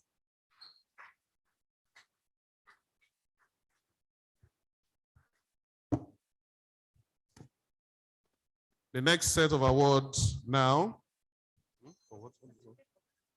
they are certificates of recognition, and they'll be going to the following persons. The first is Ms. Nwamaka Nkencho.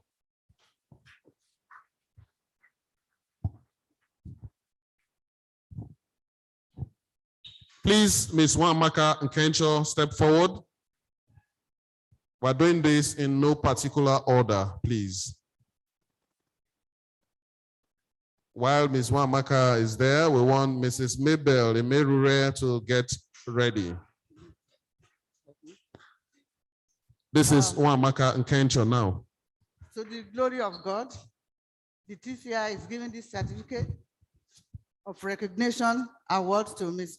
Nwamaka Nkencho for the good work that you are doing in the area of family planning, your contribution so far.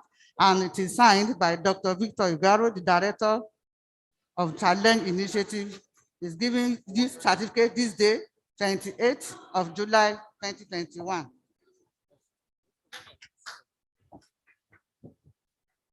Thank you very much. Next will be Mrs. Mabel Emerure. Mr. Frank Semiteje, please get set. Yeah. Mrs. Mabel Emerure is given this certificate of recognition signed by Dr. Victor Igaro for your immense contributions to the family planning program in Delta State. Thank you.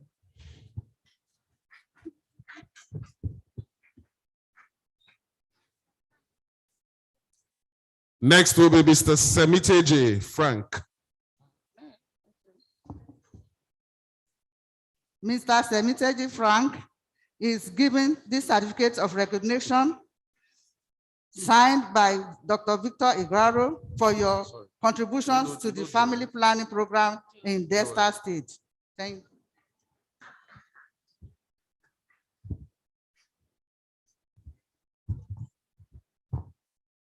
Next will be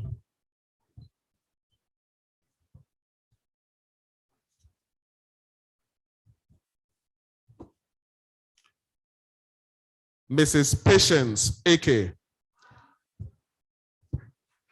Okay.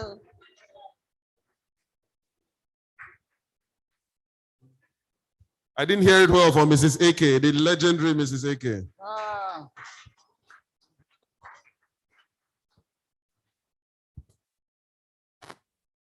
Welcome, ma'am. This is my person, working with Federal Ministry of Health as our coordinator. So you're welcome. Yes. So, Mrs. Patient Ake, you are given this certificate of recognition being awarded to you for your immense contribution to the family planning program in Delta State. I will still wish you more. Thank you. Thank you very much, Mrs. Ake. Next will be Dr. Christian Teshola. Okay. Madam, you are not supposed to do, you are presenting equally to all of them. Dr. Christian Teshola.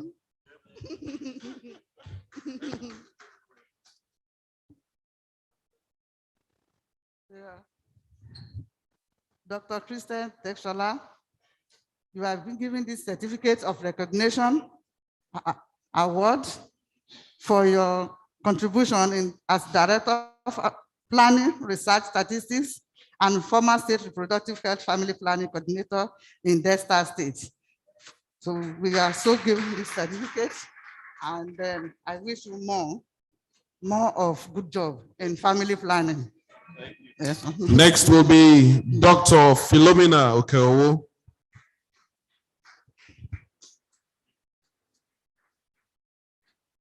Director of Public Health of the Delta State Primary Healthcare Development Agency, Dr. Mrs. Philomena Okeowo.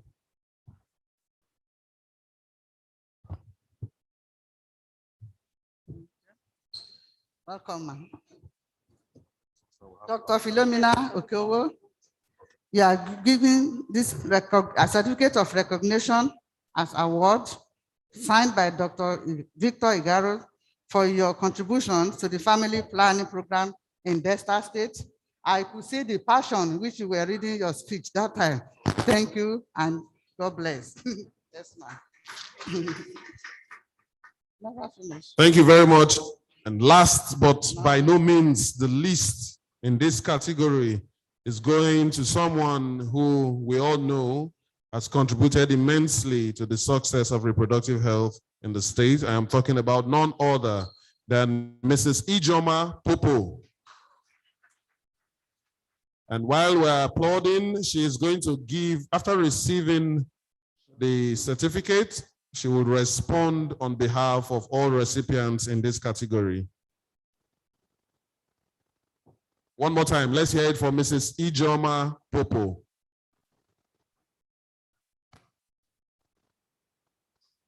Oh, maybe she's standing outside. Okay, let's save time. Let's someone receive for her. From her department, someone can receive for her. And then I will call back Wamaka Ekencho to respond on behalf of everyone in this category.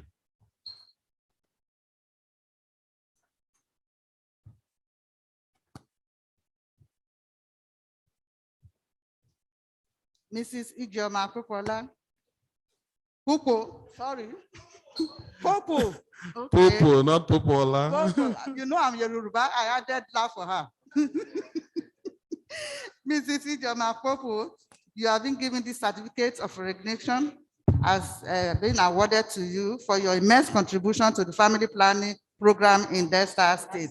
This is signed by Dr. Victor Ibarro, the Director for Challenge Initiative.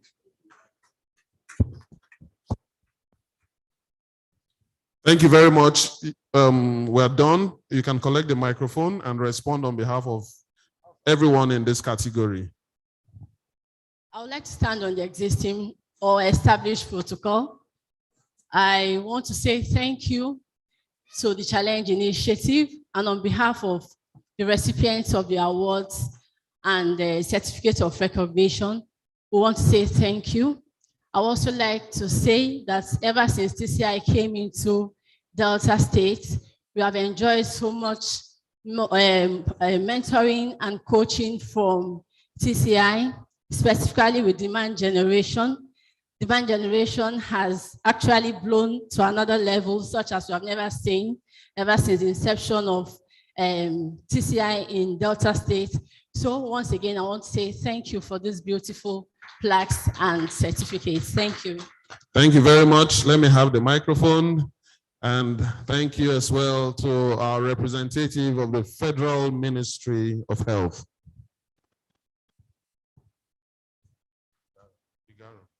We want to respectfully call on Dr. Victor Igaro for the next set of awards. Let's put our hands together to welcome him to the spot for the presentation. First, we are going to be making this presentation to the Delta State Ministry of Health. And I want to respectfully ask that the Permanent Secretary of the Ministry of Health would receive or delegate who receives this award.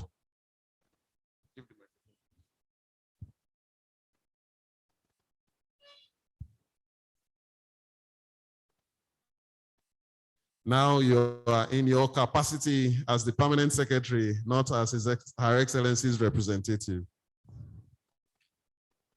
As a mark of successful partnership and graduation, we award this certificate to the Delta State Ministry of Health for its leadership in advancing family planning program in Delta State. Thank you very much. And that's the presentation to the Ministry of Health and the certificate being received by the Permanent Secretary, Ministry of Health. One more time, please put your hands together as we now take on the second and the final for this category, and it will be going to the Delta State Primary Healthcare Development Agency. May I ask respectfully that the Permanent Secretary of the Delta State Primary Healthcare Development Agency steps forward to receive this award.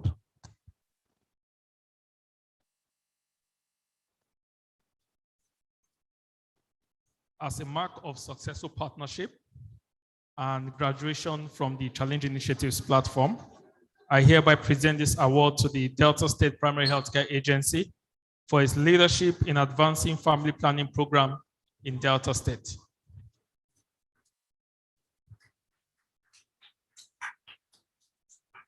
Thank you very much,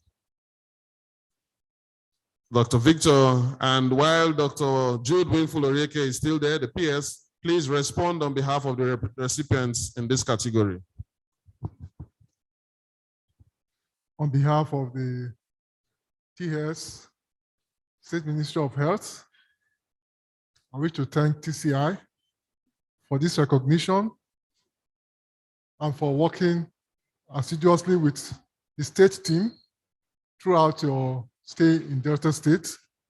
It is our belief that you'll be back for other programs and we'll still enjoy your partnership. So thank you very much, TCI. Thank you.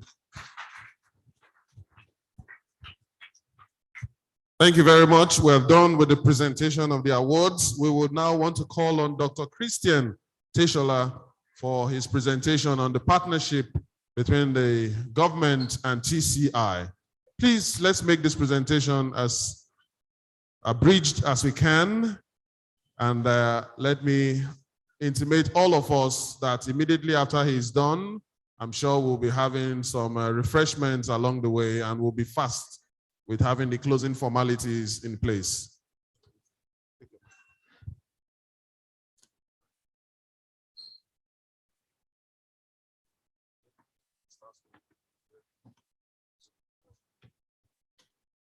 Hello.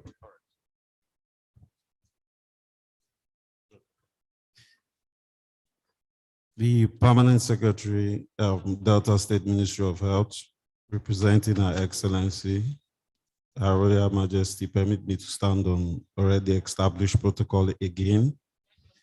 We want to look at a summary of the achievements from the partnership with the Challenge Initiative. A lot has been said here already, and as a background, we want to say that although the implementation started in 2017, we did the expression of interest and all the processes that followed before we got the award, like a year prior to that time. And it was a learning experience for us, we must say, because although we had been doing a lot in the family planning program, but I dare say it wasn't streamlined. It wasn't focused at achieving our set goals. So we had some barriers that we quickly took some solutions to address. One of them was having dedicated funding for family planning. Another was having a costed implementation plan. And really, it was while we were doing that process that we got to know that if we wanted to be serious in the family planning program, we had to have those things in place. So we initially, because of the way the program is outlined, we were supposed to be working in cities. So we chose the 5 major cities in Delta: Asaba, Warri, Saple, Ughelli, and Agbo. And automatically that translated to almost 13 demonstration LGAs, because Warri alone had 4: Udu, Uwe, Okpe, and Warri South. So that's how we arrived at that. But unfortunately, that also had to exclude our hard-to-reach areas, or what we call the riverine communities, in this particular project. So we worked with 65 demonstration health facilities, and the program has been often said today, was focused on 4 areas: advocacy, demand generation, service delivery, and research, monitoring, and evaluation. And we're going to be looking at our achievements, or the achievements made in these last 4 years along those thematic areas. Forgive me if I'm always saying we, because to me, there was nothing like TCI Delta. It was a state-led project. And even in the team, it was embedded in the family planning unit. They didn't have a separate office. We were together, and everything was done as a team. So we did not have that segregation of TCI Delta team and the family planning unit. So like I said, we learned a lot from the process of getting the grant, and we quickly started to put those things in place. Even before the grant came, we started sensitization and engagements to make sure that we had a family planning budget line as soon as possible. So it's not surprising that in the following year, in 2018, we had established a family planning budget line. And also we established dedicated budget lines for all the other public health programs, because we were also using the experience that we were getting from family planning to also adjust our Saving 1 Million Lives program for results. We have increased funding to the family planning program in this 4 years period. because the TCI model was to stimulate that. And since we didn't have a dedicated budget line, we had to leverage on the funds dedicated for family planning from the SOML plan. And thus far, before we had a 100% release last year, we had plowed in about 100 million into the family planning program, like has been said before, and 80% of such funds were from the Saving 1 Million Lives program for results. We had established coordination structures that are there to help with sustainability, which is one of the issues that has come to the fore now. Everybody thinking as TCI is leaving, what is going to happen? But I'm confident to say that we will build on those gains and we will continue to progress steadily because, thank you, because the foundations have been well laid. We have the advocacy core group, we have the media advocacy for health, the interfaith forum, and we even have the SBCC budget tracking committee. There's so many structures that have been set up, and hopefully we'll continue to support those structures so that they will in turn support us to achieve some of our goals. Then looking at the demand generation aspect or component, our unmet need in Delta State is high. I think about 20-something or 30%. So we felt that shouldn't be one of our focus, but TCI was strong about the demand generation because there were studies to prove that demand generation also drives the uptake of family planning. So that was a strong point in this project. And one of the strategies used to do that was the engagement of social mobilizers in our communities to engage those people about family planning. And those people, they were able to reach about 146,991 persons.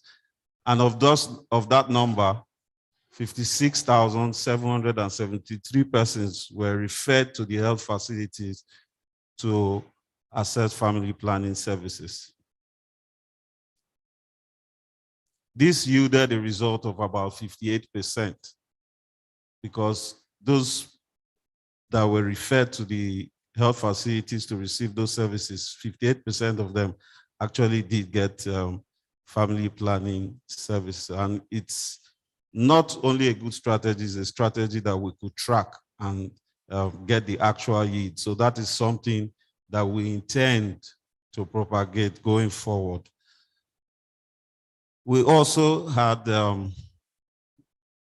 the media advocacy for health working, and part of what they were supposed to do was to shed light on family planning, population, adolescent and youth sexual and reproductive health topics. And we had tracked about 92 of such stories or pieces that have been done by that group. And I'm sure that's one of the reasons they were getting an award today. Also, we have family planning champions speaking publicly for family planning, respected leaders, both religious and traditional leaders. We have our Omu here, and she is also celebrated today as a family champion, family planning champion, which is well deserved. And in all, they've made about 62 public statements in favor of family planning, thereby creating an enabling environment for family planning to thrive, even in our communities. Lastly, concerning demand generation is the establishment and functionality of an SBCC committee, like we have said.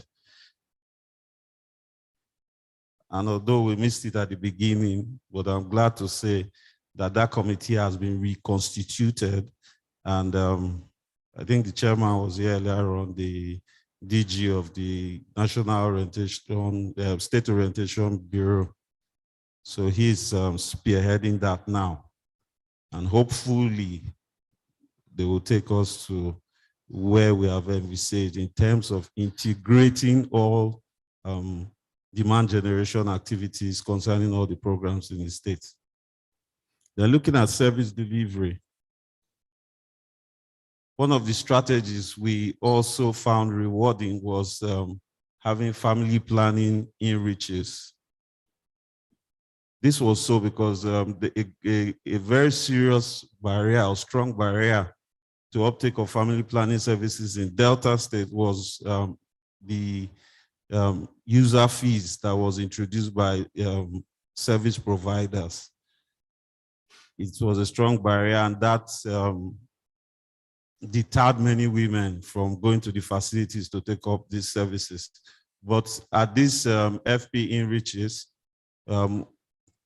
the facility is actually supported to raise a lot of demand in that area using the social mobilizers in that community.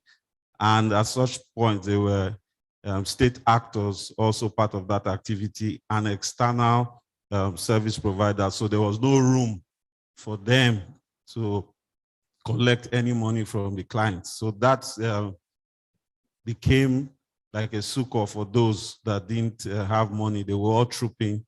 And thus far, we were able to get about 6,033 persons to take up family planning services through those enriches.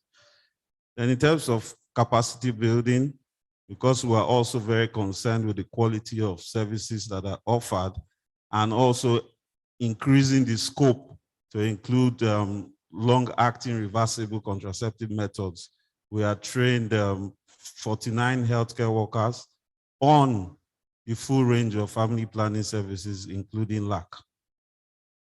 Then we had supported 183 facilities conducting supportive supervision and coaching, also to improve the quality of service delivery.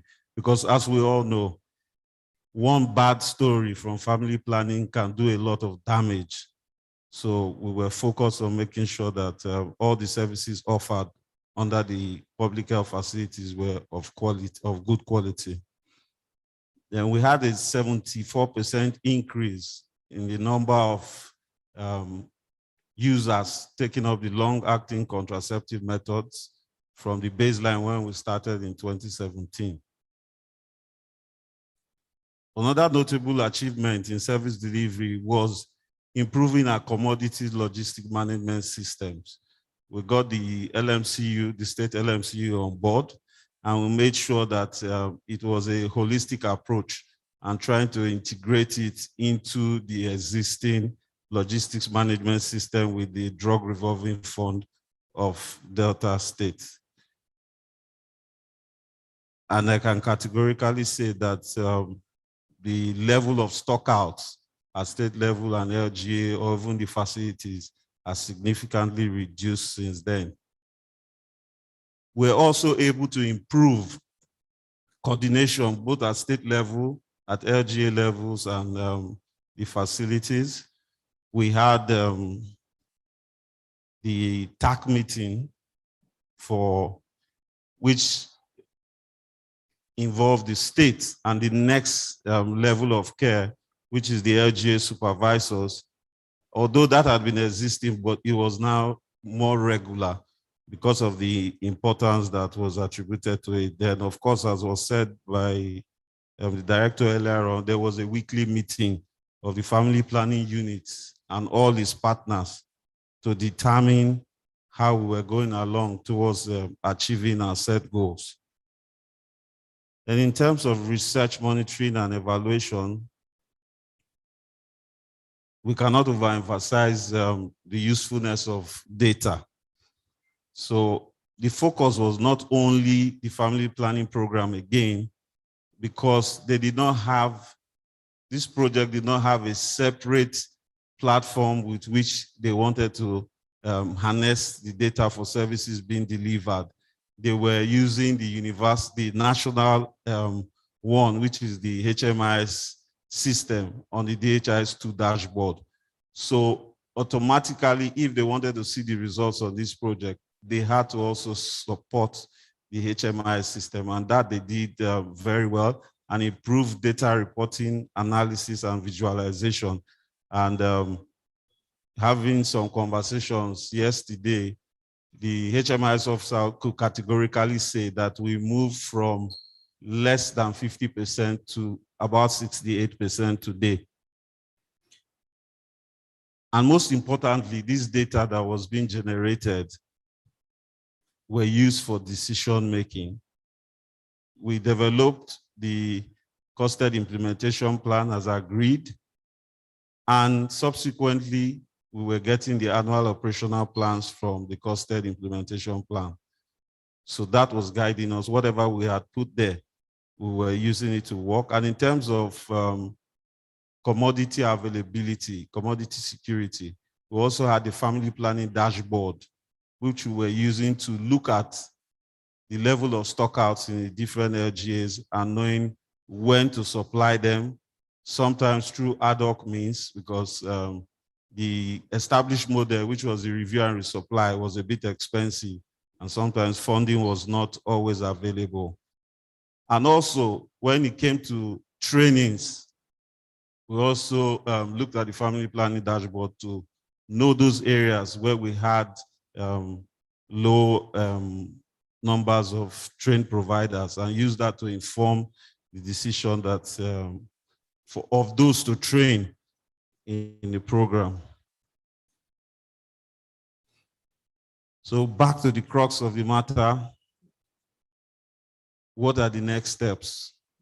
What are we going to do to make sure that all the efforts that have been put in thus far is not allowed to waste? Some of these things we're already doing, most of them. I think it's only the last one that we're not yet doing. And that will be sustaining funding for the family planning program by ensuring that funds are allocated to that budget line, and we also get releases. Like we said, last year we got 100% release, and this year we're already working towards getting 100% from the 50 million that was budgeted. We want to ensure the availability and operationalization of our plans, the CIP and the AOP, then prioritize the funding to proven to work high impact interventions. We do not expect that whatever we require will be given to us 100%, but whatever we get, we tend to prioritize it to those things that we know that will deliver high impacts in the program. They want to also continuously support or strengthen state coordination structures that are already established, like we said, the ACG, the Interfaith Forum, the SBCC, the Reproductive Health TAC meeting, the Media Advocacy for Helps, the Budget Tracking Committee, all of them that have been established. We have been liaising with them, and we want to make sure that they continue to even support the program, because they play a major role as well, as we have heard in the course of all the discussions today. Then the continuous use of data for program making, for decisions in the family planning program. Then lastly, which is what I said we have not been doing, but which is very important and critical if we are to move forward, is to engage private health facilities and ensure improved reporting with them. We know that they're doing a lot, but because of our limitations, we are forced to concentrate on our public facilities, simply because we have more influence with our already established systems in governments, and it's better to get the low-hanging fruits first before you go after the higher ones. But I think the time has come where we will need to focus mainly on what the private health facilities are doing. At this point, I want to allay the fears of those that think we cannot sustain whatever achievements we have had. Like I said, when I was giving the speech on behalf of the Honorable Commissioner, we are the government of today. is committed towards RMNCH activities and is taking funding those programs seriously. So we do not have any fears with regards to funding. And our capacity has been developed in ways that we know that we cannot fall short of what is expected of us. So we are sure that we'll also be doing the state proud going forward. Thank you very much.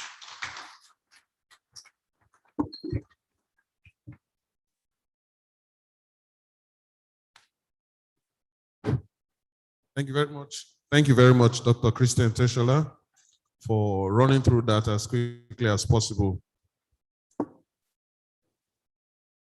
We'll quickly want to take a very brief documentary. Immediately after that, we'll have a statement of commitment, and then we'll come to the high point of this afternoon's occasion, which will be the unveiling of the material that is before us, and then vote of thanks will be done. Ladies and gentlemen, happy viewing. We'll have a very brief documentary, few minutes.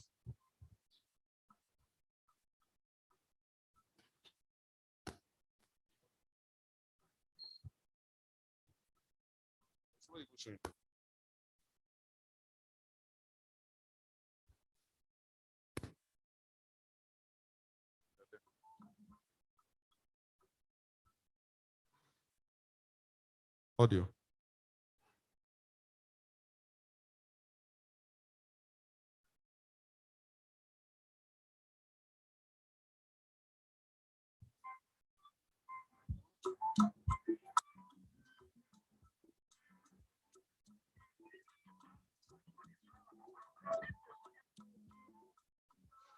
Partnership with TCI is a significant one because the family planning program and the reproductive health program was not so active. We were even almost lost because that means that we didn't really know much about what we were supposed to do. And before TCI came, we didn't have anything. We didn't have data. If you could walk into the state and ask for social mobilization or demand generation data for family planning, there was nothing like it. So when TCI came, we began to see the need to have data. Oftentimes, young people are stigmatized, especially when they go to this reproductive health service provider. They are stigmatized because they expect them to live a very high moral life, not to be involved in sexual immorality. So because of that, sometimes when young people go to those centers, they will say, so this young small girl, this small boy.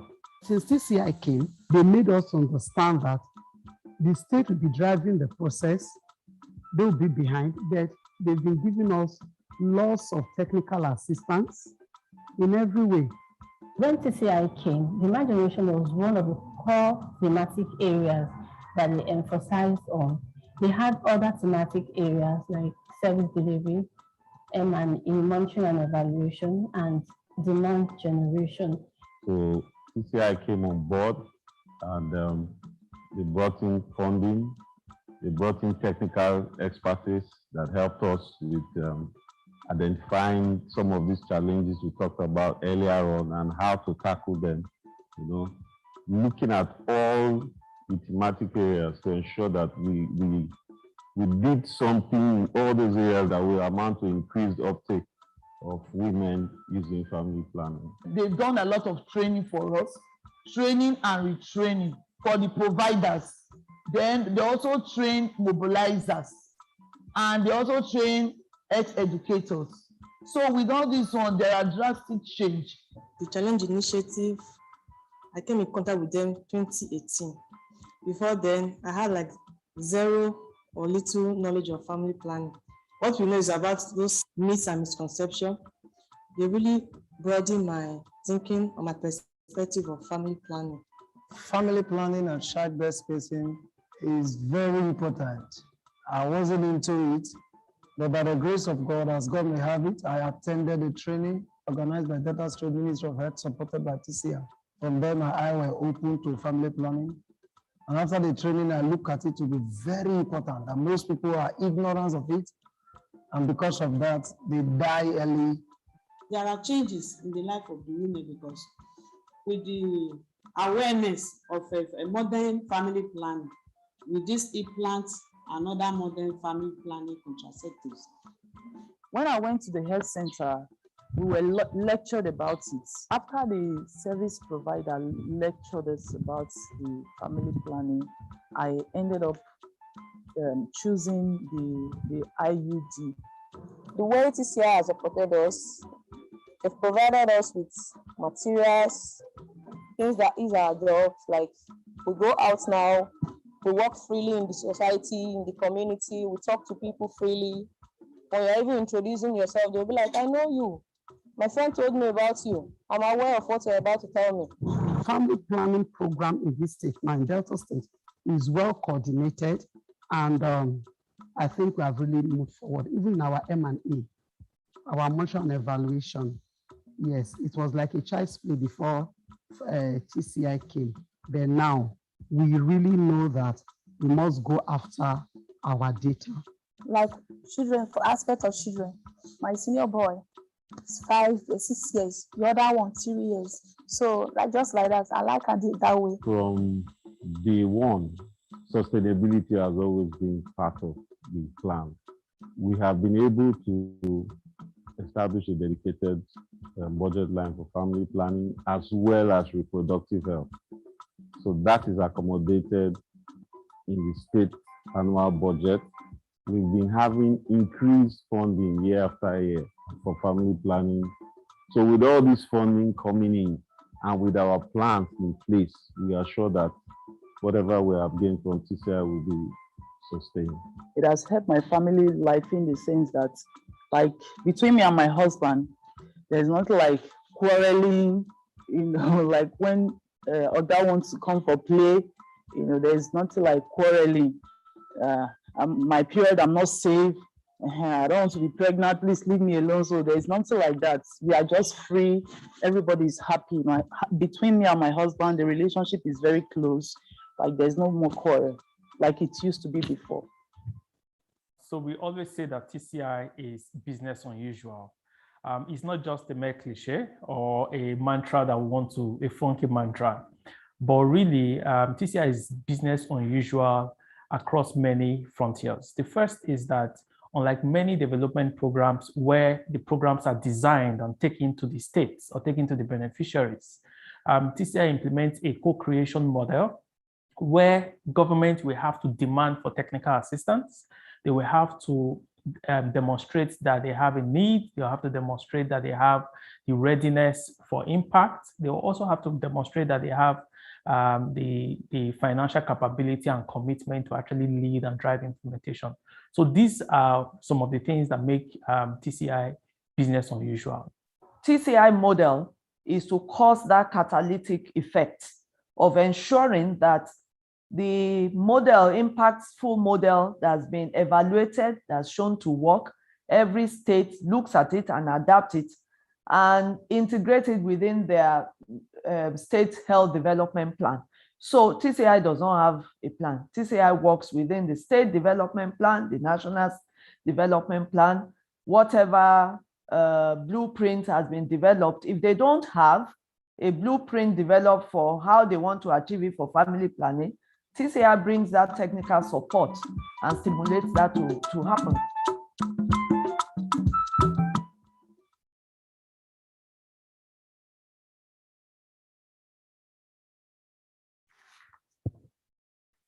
Thank you very much.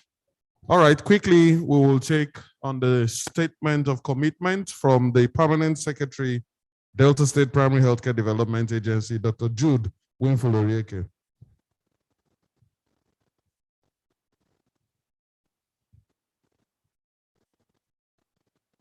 Thank you very much. I still stand on the existing protocols that have been established.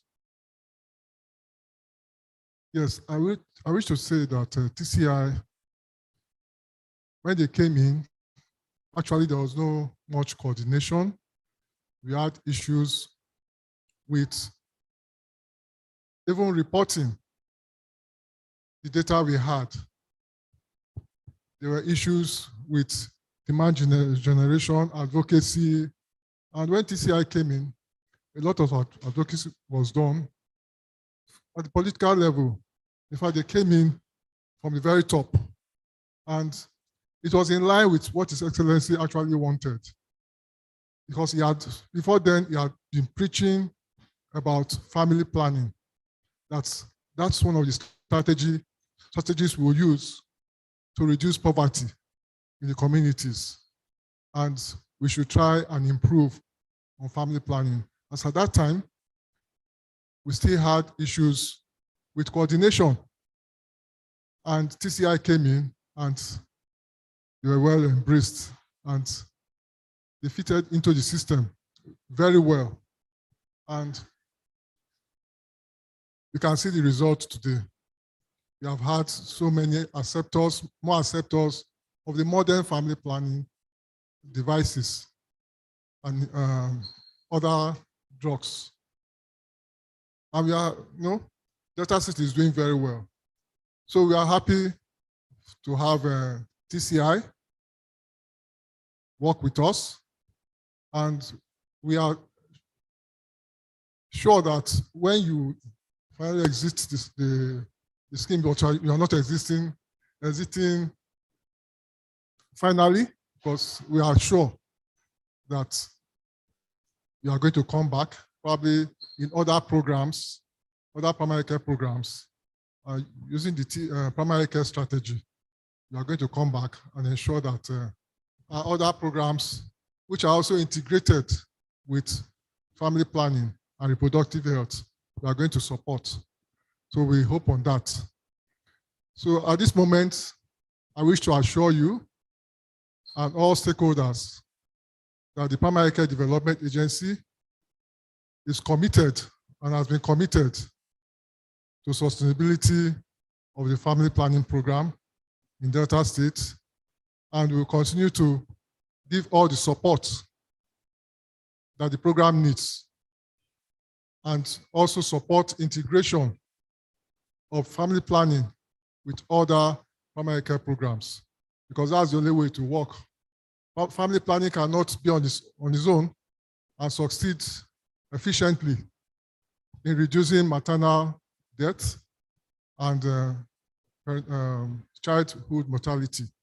So we assure you that the agency, Primary Care Development Agency in Delta State, as a coordinating body, would ensure that reproductive health and family planning are taken to the next level in Delta State. Thank you very much for all the support you have given us, TCI, and we know that you will not be disappointed in us in years to come.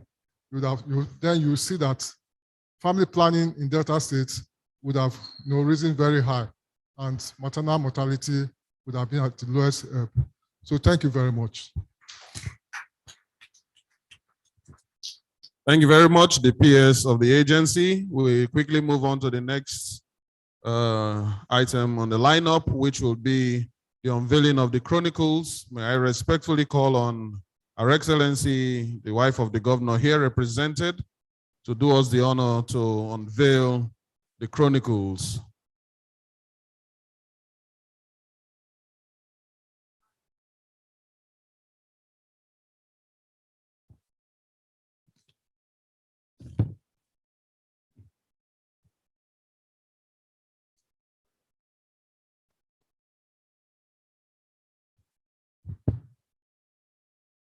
On behalf of Her Excellency, the wife of the governor, I'm unveiling the chronicles of sustainable impact at scale for reproductive health, TCI business unusual partnership in Delta State to the glory of God.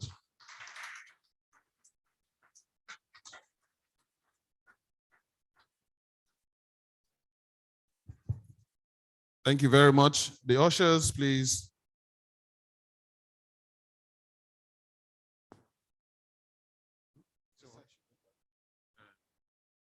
Please, at this time, we want Her Royal Majesty, the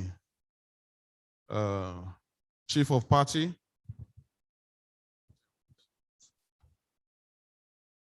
The Permanent Secretary of the agency and the Country Director to please step forward.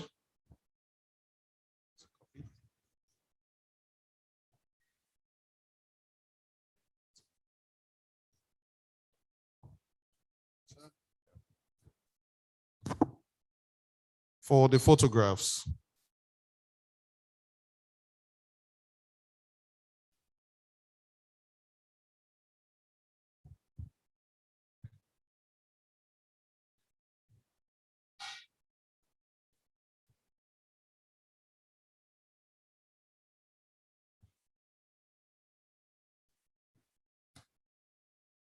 Please hold on while you're there. We'll call on the directors to please join in. Directors from the primary healthcare sector of the state, please join in the photograph.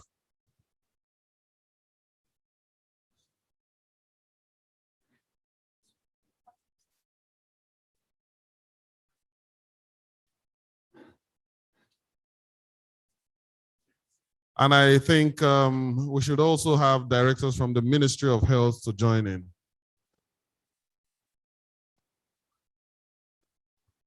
The ushers, please help us with copies. Everyone holding a copy. I don't know where I am. I don't even know where I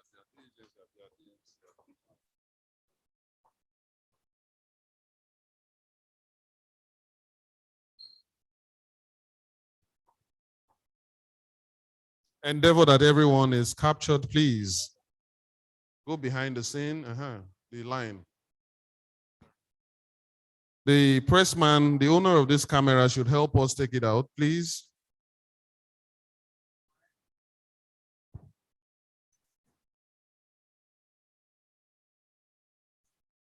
When the directors step out, I would plead that Our Excellency's representative, and indeed the first batch of persons there would hold on. We would like the some critical stakeholders to join in the photograph as well. They may not necessarily be holding a copy, but they should join in. I'm talking of our partners. Our partners should please come forward, and then we want the interfaith group to also join in this photograph. Interfaith group, please. All our partners, please join. Once we have enough number, we'll hold on for, just hold on, we'll take in the next batch. Which group are we having here now? Interfaith, okay, please join in. Interfaith, join in.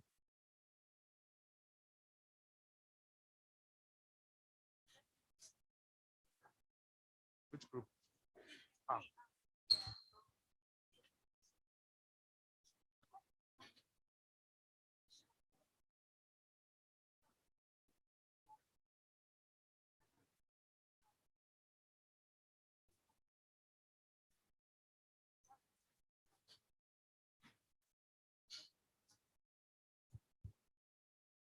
All right, gentlemen of the press, are we done? Wonderful. Okay, we'll take the last set. We'll have our partners join in. AF, Mary Stopes, and other partners.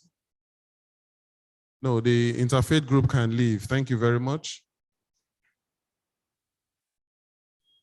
No, we did that part of the picture. Advocacy media. Oh, advocacy core group and then the media group, you can join in. Please, let's have this done quickly. Rep of Federal Ministry of Health, you also have been there all through. Okay. After this, we'll have the media. Thank you very much, our partners. We'll have the media group now. All right. Oh, there you are. Finally, we have the media group. The what?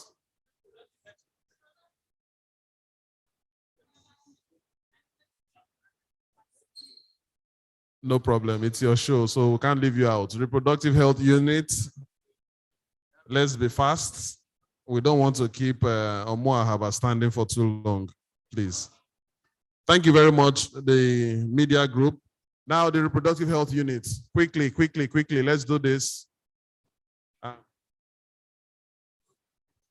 And the health educators and RH supervisors will be last, please. SBCC, join in now.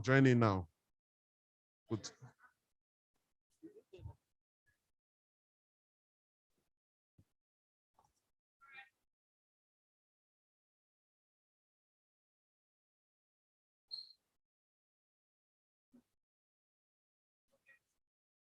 I'm listening to the press people. Are we done? Okay, thank you. DJ, I'd have wanted some light music, but we're almost done. Yes, the SBCC. SBCC, please quickly. Arm in arm we'll walk together. I'm beginning to see that only the right-hand side of the picture will be changing. It's like everybody coming in will just stand on the right-hand side. The pictures will almost all be the same. Am I leaving out any other group? The ROH supervisors from the LGAs, please. Where are you? That is the last, please. ROH supervisors from LGAs, are they coming? ROH supervisors.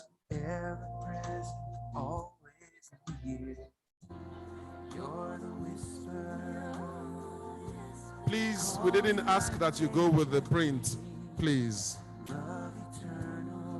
ROH supervisors from the LGAs.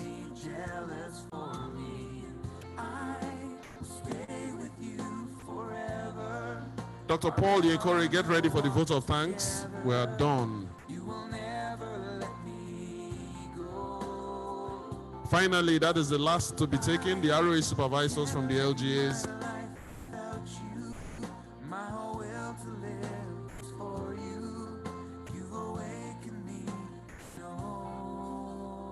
Thank you very much, Her Royal Majesty Omoahaba. Thank you so much.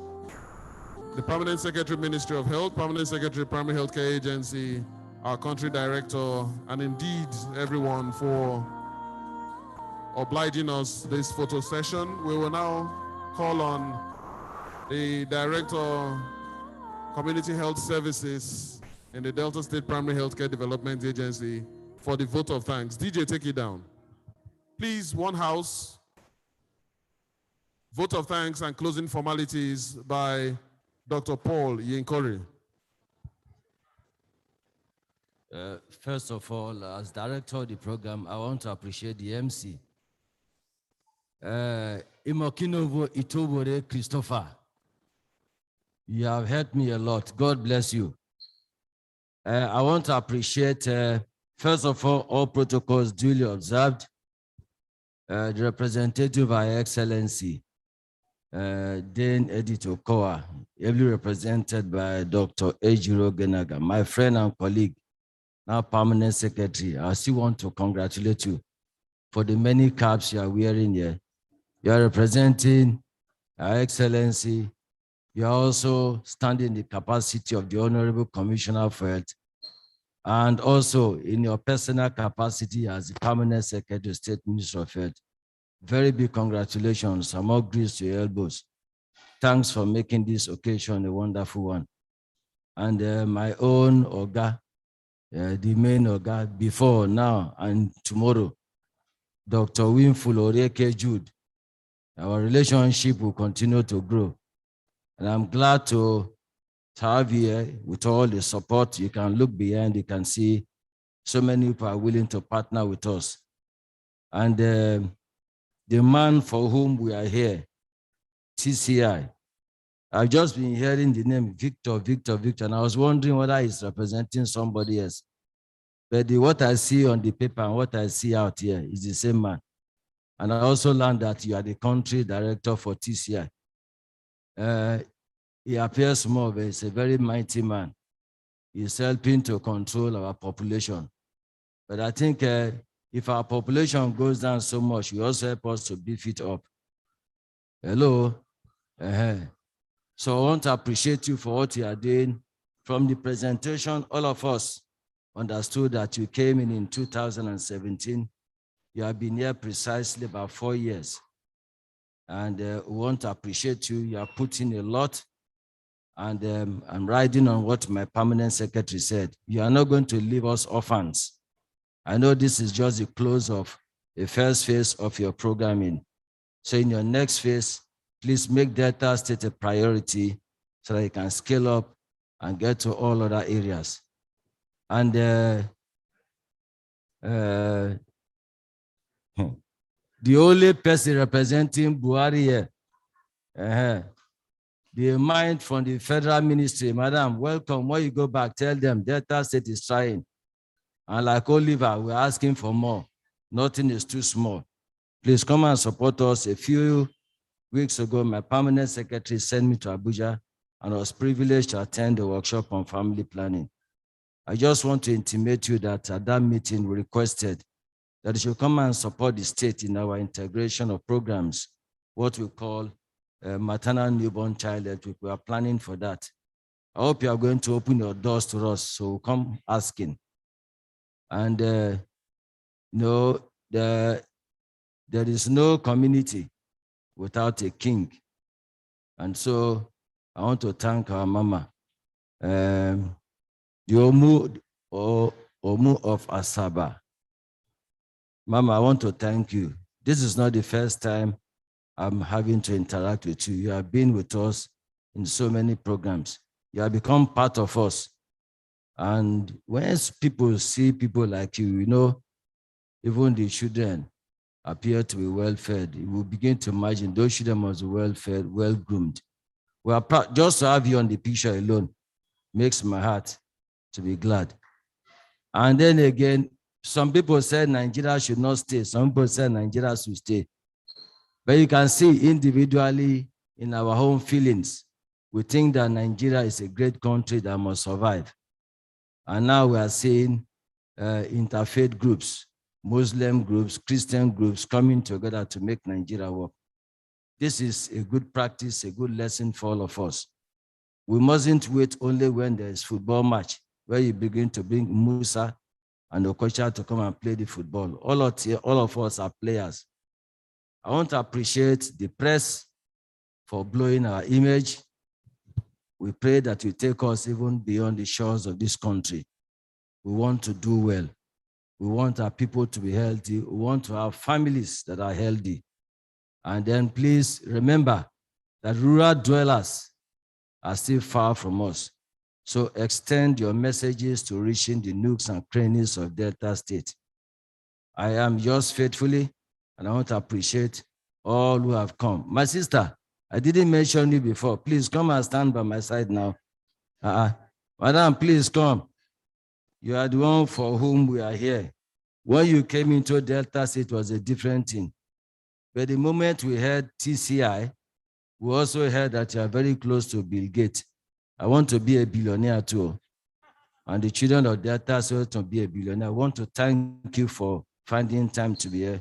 We thank you for being very amiable and being very receptive.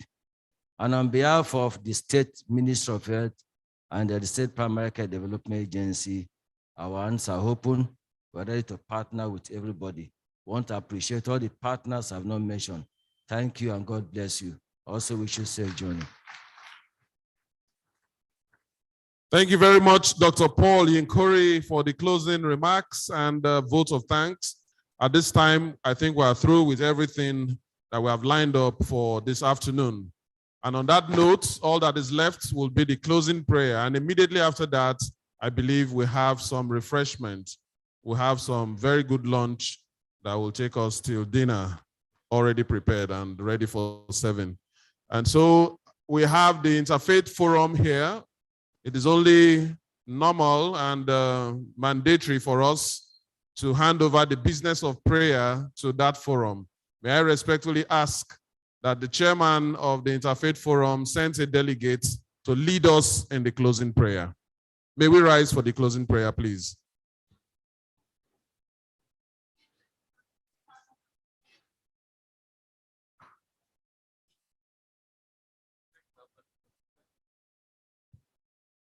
Okay. Let us pray. In the name of God, the most benevolent, the most merciful, Almighty God, we adore you, we cherish you, we thank you for this special occasion and special gathering in the month of July. God, we thank you so immensely because you've been so faithful, and our coming together is not out of your knowledge. We thank you for everyone that has come and that has put in one thing or the other to make a success of this glorious occasion and moment. God, may it please your majesty to take all the honor and adoration. Almighty God, we are about to disperse. We are not living out of your grace. Surely, let your love and mercy continue to trail us, especially government of Delta State, commissioners, permanent secretaries, ministries, and those who have specially honored this occasion by coming all the way from outside Delta State. Those who have come from Abuja, TCI in particular, we pray for you that God Almighty Allah will make you to be waxing stronger and stronger. All the things you have implanted in us, within few months, we continue to germinate and will yield fruits that you will be proud of. We also pray for our mother, the Omo of Asaba. May Almighty Allah grant you strength, more wisdom, patience, and indeed good health, as well as longevity of life. As we disperse, we pray Allah's protection upon our family members. We left home safely. May we also meet our homes very safely. Bi urmat Muhammad sallallahu ta'ala alayhi wa sallam. Because of these great names of Allah that I will recite. Bismillahir Rahmanir Rahim. Alhamdulillahi Rabbil Alameen. Ar-Rahmanir Rahim. Maliki Yawmiddin. Iyaka na'budu wa iyaka nasta'in. Idina siratal mustaqim. Siratal ladzina an'amta alayhim. Ghayril maghdubi alayhim wala dhalin. Amen. All these and many more of your favors we have asked, for in your mighty names we have prayed. Amen. God bless you. Thank you so much. We stand, we take the national anthem.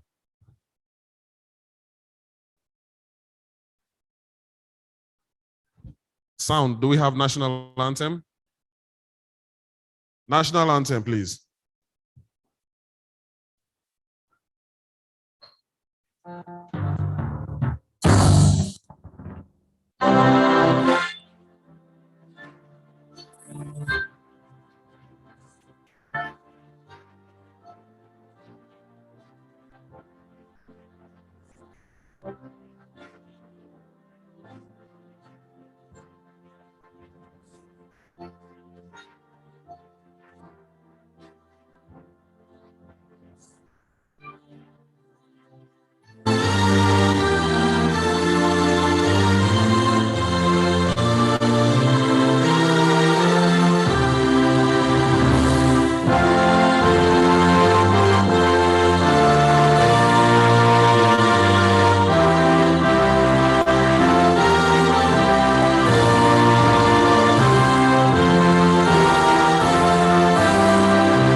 Thank you all very much.